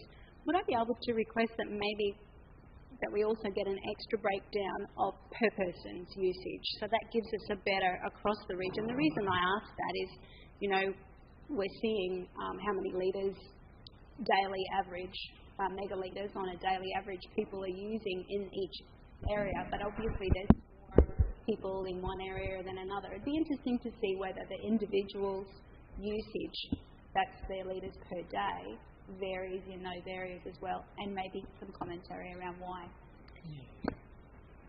I need to think about how to get that data. I mean, I can give you the average usage of a day for a year, but the notion that I'm going to collect data on individual areas' usage per quarter, is that what you're after?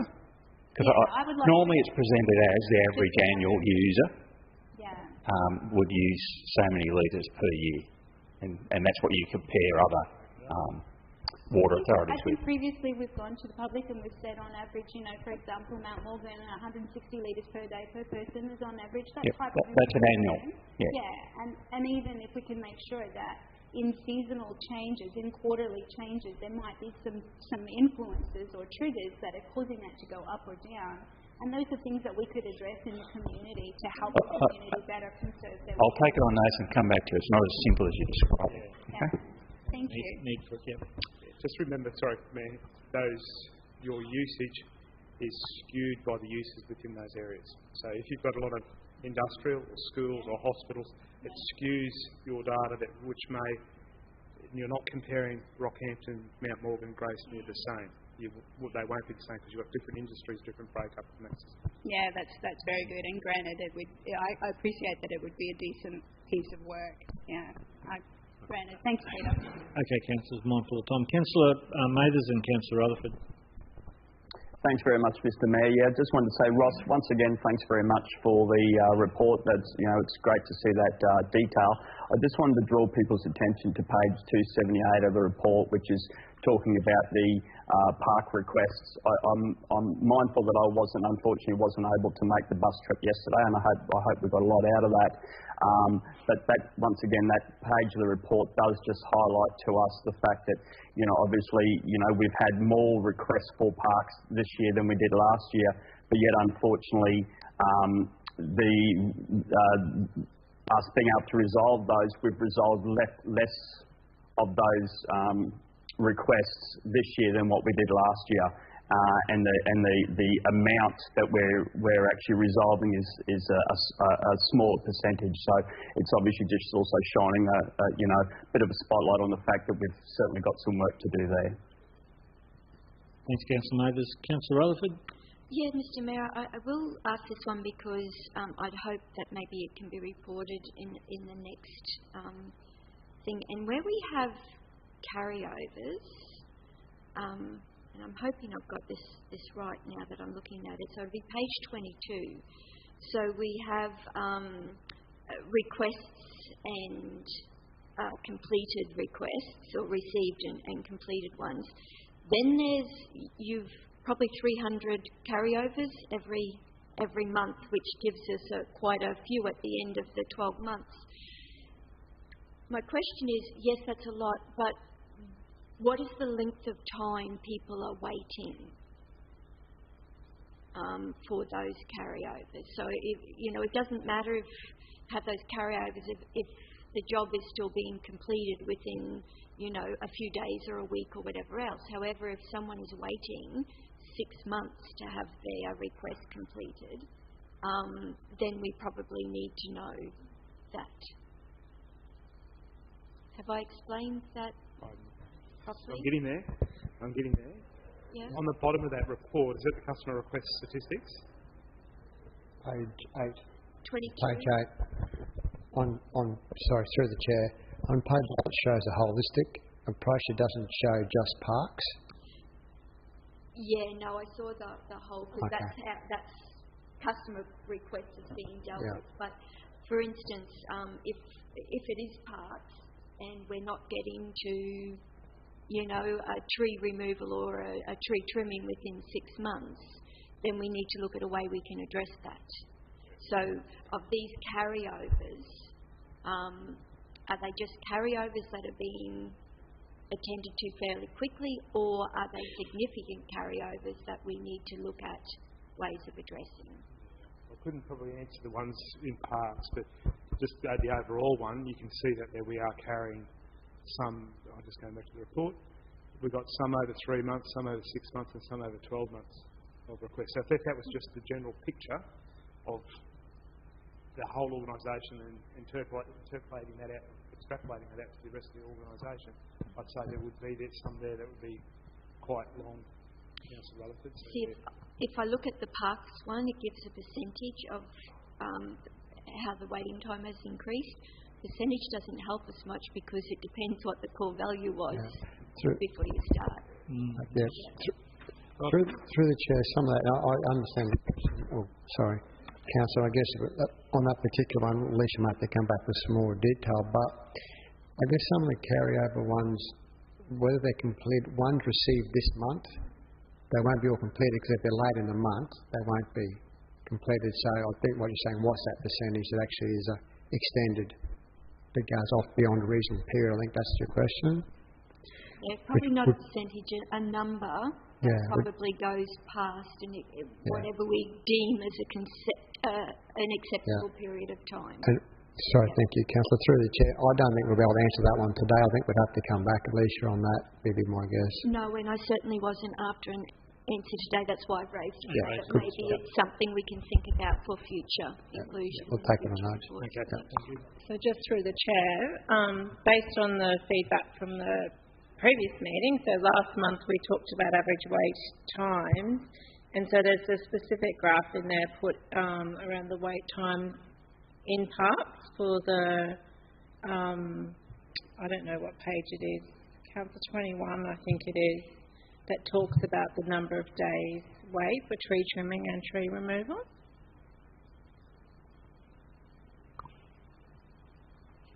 Alicia, it gives a percentage. No, Councillor, the number is the 39 days and the 45 days, and then the commentary talks about the percentage increase in days. Does that help?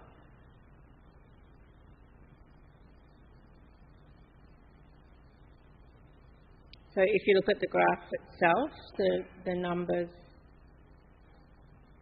is the number of days. Of 45 for a tree removal. If we look at tree removal, that's correct. It was 45 and then 58. Is that what you're correct. saying? Yep. Okay. Alrighty. Thank you. Thank you. And Mr. Mayor, I guess some of the questions I did have was probably about reading this in a way to understand it more as well. So.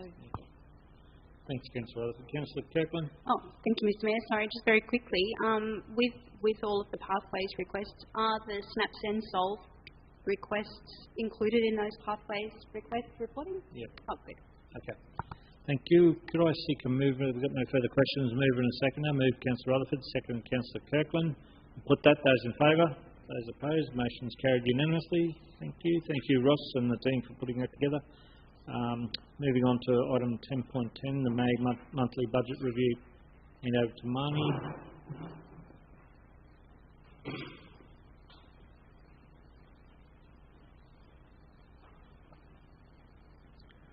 We do have a couple of other late agenda items there too, Councillor, we'll deal with.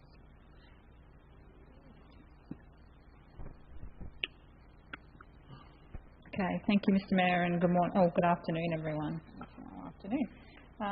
So presented to everyone today is the May monthly budget review that has been prepared for our financial position as at the 31st of May, just to make provide some updated budget estimates for the 21-22 financial year.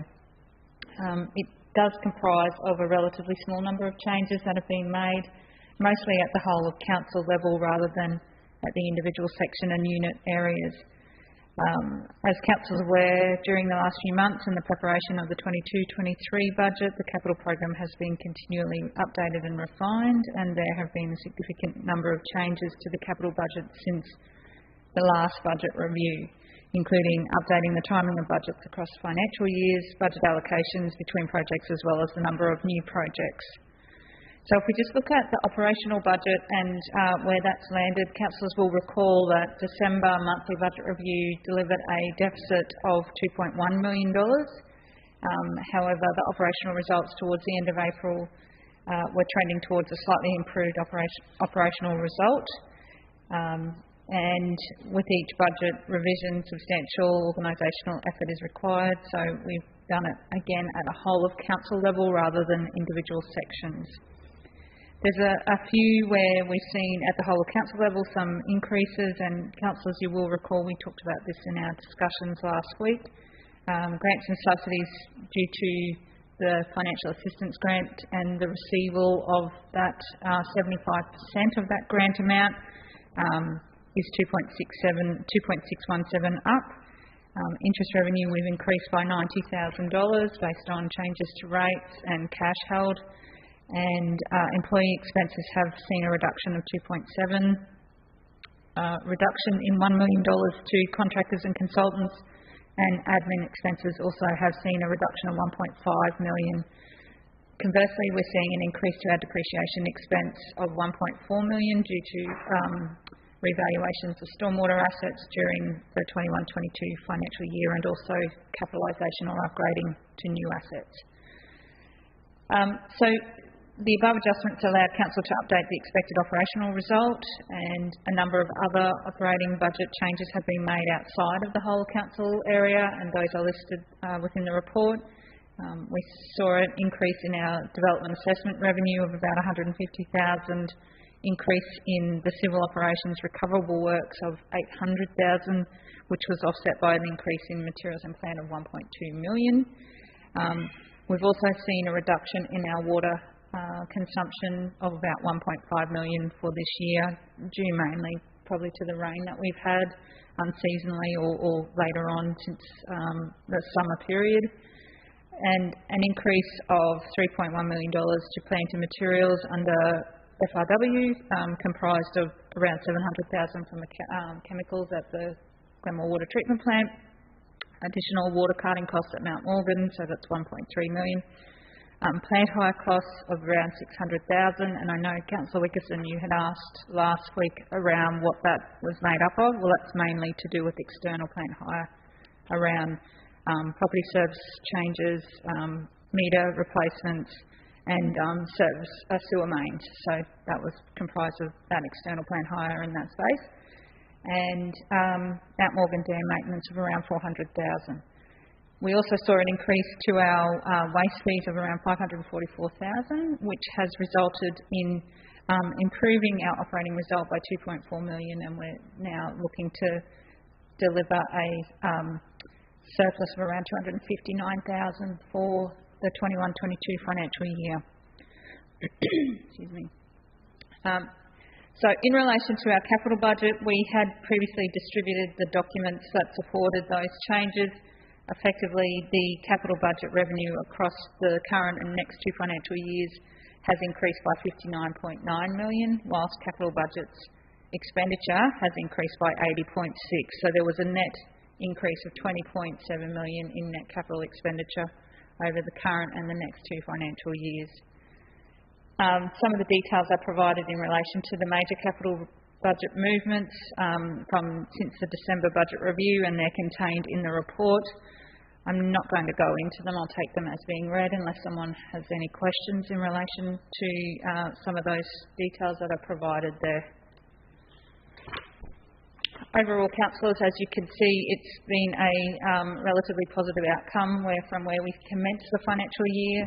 Our capital budget obviously has changed throughout the year and will continue to change, but we now have a position where we will finalise this financial year and then go into next year with a large capital budget, as we have already looked at this point in time. Thanks very much, Marnie, for that report. A lot of detail and information in there. Councillors' questions? Councillor Rutherford. Thanks, Mr Mayor, and I apologise if this has been explained in the past and I've forgotten.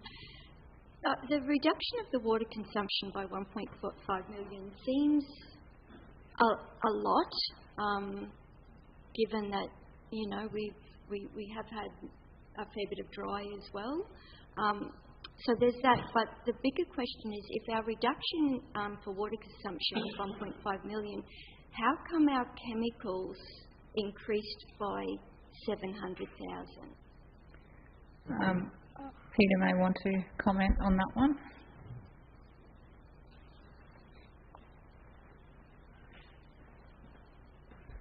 Yeah, I'll have to drill into that a little bit further, but the principal information has been there was some, even though the water treatment volumes were down a little bit, the amount of flocculation, the amount of chemicals we had to do to desilt was up. So the river water quality was the variance, not the volume. Okay. Volume. Okay. Thank you. Thanks, Councillor Rutherford. Just a question, Marnie, the announcement with the state budget with the Mount Morgan Water Security, the whole $40 million was in our long-term financial plan? Yes, it is, Mr Mayor, and we have that in our budget over next year and the year after in terms of that offset capital expenditure. So there's capital revenue of that $40 million sitting in 22, 23 and 23, 24. Okay, thank you. Okay, councillors, further questions to Marnie? Councillor Wickerson. Thanks, Mayor. This is only probably a smaller number, but there was also a federal announcement of $500,000 towards the black spot funding under the black. No, it wasn't Black Summer. It was separate to that, I think. It was a federal announcement about the Gracemere, the communications upgrade. I'm just wondering, does that... I'm not sure whether that comes to Councillor Wickerson. I think that may be to the telecommunications group too. Yeah. So that doesn't go through us? No. Yeah, I thought that might be the case. Yeah. Okay. No worries. I'm happy to move as recommended. Councillors, seek a seconder.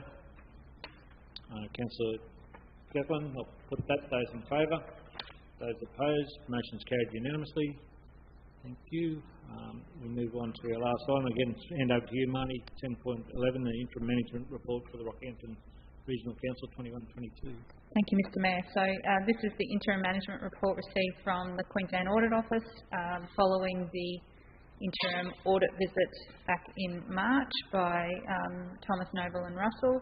Council is required to present this management report to the next available council meeting once it's received and signed off on. Effectively, there's not a lot to really comment on in this report. It's quite good in terms of where we're going and what our responses were to the QAO. Everything is moving along quite well. We're obviously preparing for end of financial year currently this week, and we'll prepare and then focus our attention post this week on not only the delivery of the budget but also the preparation of the end of year financial statements in preparation for the audit visit, which will commence on the 29th of August. So this interim report, I just take it as being read and received. Okay, thank you very much, Marnie. Councillors, any questions to Marnie on that one? Councillor Latcham? Happy to move it. Move Councillor Latcham. We have a seconder. Councillor Fisher. I'll put that. Those in favour? Those opposed? Motion's carried unanimously. Thank you.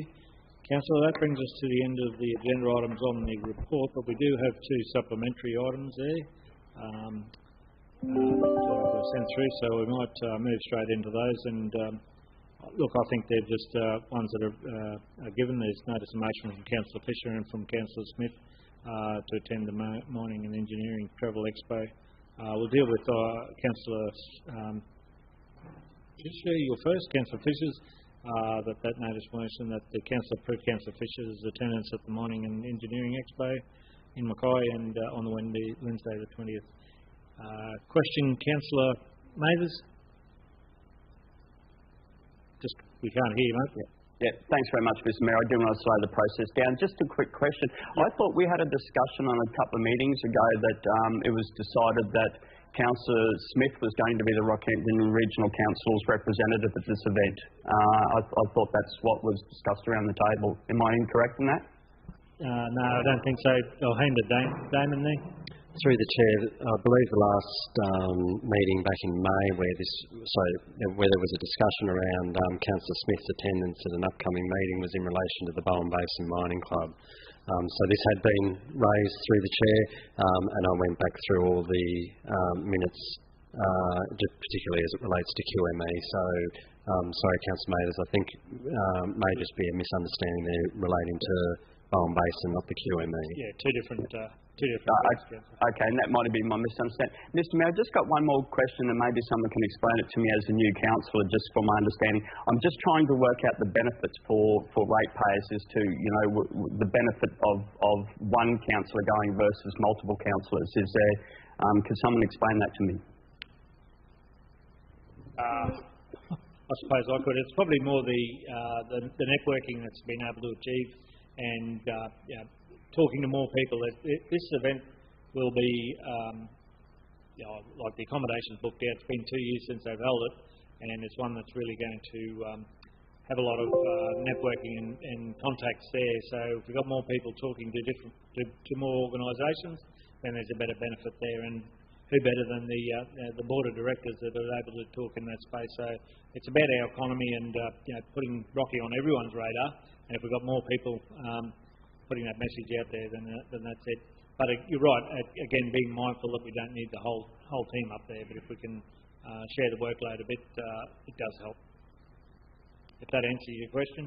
No, it does. Okay, because that's why I wasn't sure. So both councillors will be at the site during the entire duration of the event. That's my understanding. Okay. No. Councillor Fisher said he won't be there as long, but he'll be there. And Councillor Smith? Yeah, also, I thought we were going for the both days, so I've just booked for the one night accommodation to reduce the cost as well. It is really to support our businesses as well. I think Greg was saying on the radio this morning, we're taking 6 of our businesses as well. And a lot of those people are in line for probably an award for the Queensland Mining Awards as well. In previous years, we always made a very strong presence there, and I still remember one mining expo. We had a big lineup of people waiting to talk to us, and it was just overwhelming. So that was when we were trying to let the resources sector know that we were still there and we were, keen for business sort of thing. So it is a really good expo, probably the best one, because I've been to ones in Townsville, Toowoomba, all around, but Mackay is definitely the best. Okay, Councillor, mindful of time. Councillor Mathers, does that answer your question? Yeah, thanks, Mr Mayor. Just one last question. How many staff was Greg, including himself, planning on taking up there? I'll hand over to Greg. I'm not sure, Councillor. Sure. We've got a significant stand there this year because it hasn't been on for a couple of years. So we're taking 6 businesses and we'll be taking, well, if you include me, 3 staff. So 2 to man the stand, or 3 to man the stand and work. And obviously any councillors that attend, as I've always said, welcome to join us and put that Rocky on the radar message. So to answer your question, Grant, 3 including me. Thanks very much. So there'll be, 5 people all up. So, all right. Thank you. Councillor Latcham. Thanks, Mr Mayor. Happy to support this. It's great to see not only we have Advance Rockhampton up there in Mackay supporting this mining expo, but we've also got councillors who are keen to represent our council as well. So two-pronged attack I think is great. It'll be great to see one day that it's actually held in Rockhampton, but happy to support this. Thank you. Councillor Rutherford. Very quick, Councillor Fisher, you just said you wouldn't be there for the 2 days, so how long are you actually going for? The expo's 3 days. I'm going for 2. You're going for 2. Yep. Okay. So move Councillor Latcham. This is just for Councillor Fisher's application. Have a seconder. Seconder, Councillor Kirkland. I'll put that. Those in favour. Those opposed. Motion's carried unanimously. Thank you. And we'll move on to Councillor Smith's Same resolution. Move Councillor Fisher. Do we have a seconder? Councillor Latcham. I'll put that. Those in favour? Those opposed? Motion is carried unanimously. Thank you. Councillor Fisher and seconded Councillor Latcham. Councillors, that brings us to the end of our council meeting. No questions or notice of urgent business. I'll declare the meeting closed, and we'll get a quick 10-minute break before we have another 1 o'clock appointment. Thank you.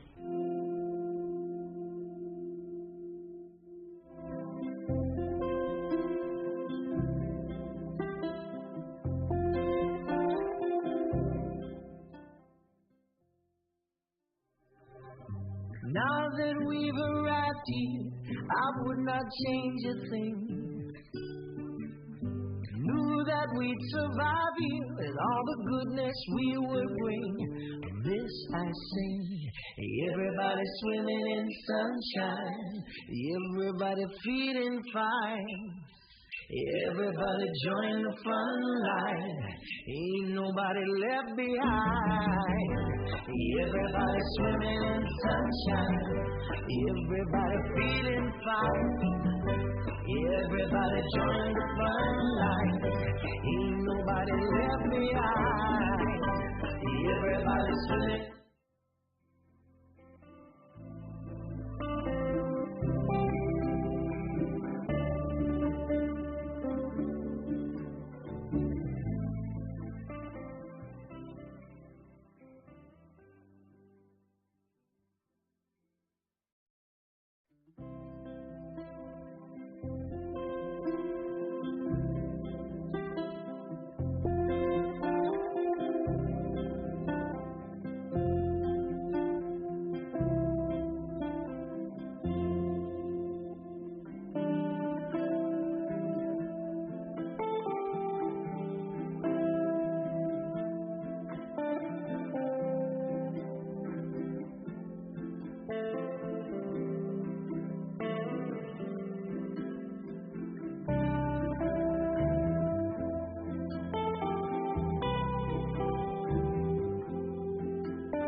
Now that we've arrived here, I would not change a thing.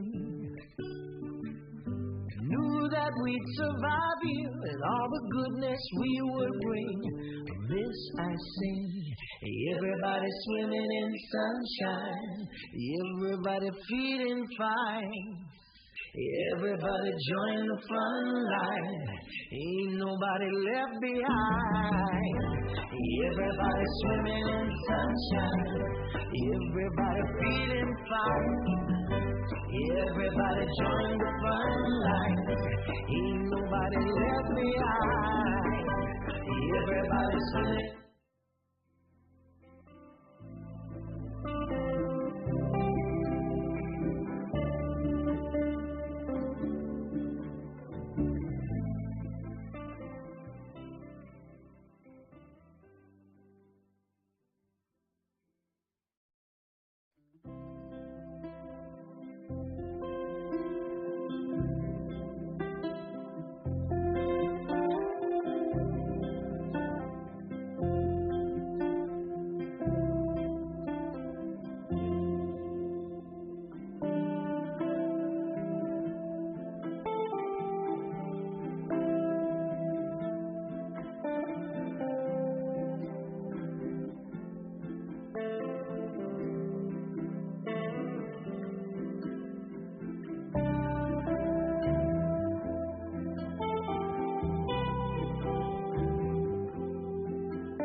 Now that we've arrived here, I would not change a thing. Knew that we'd survive here and all the goodness we would bring. This I sing. Everybody swimming in sunshine. Everybody feeling fine. Everybody join the front line. Ain't nobody left behind. Everybody swimming in sunshine. Everybody feeling fine. Everybody join the front line. Ain't nobody left behind. Everybody swimming.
I would not change a thing.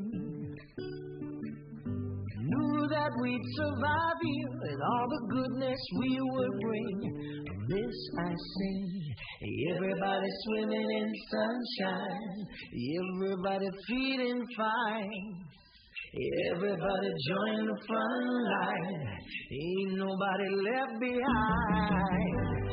Everybody swimming in sunshine, everybody feeling fine. Everybody join the front line, ain't nobody left behind. Everybody swimming.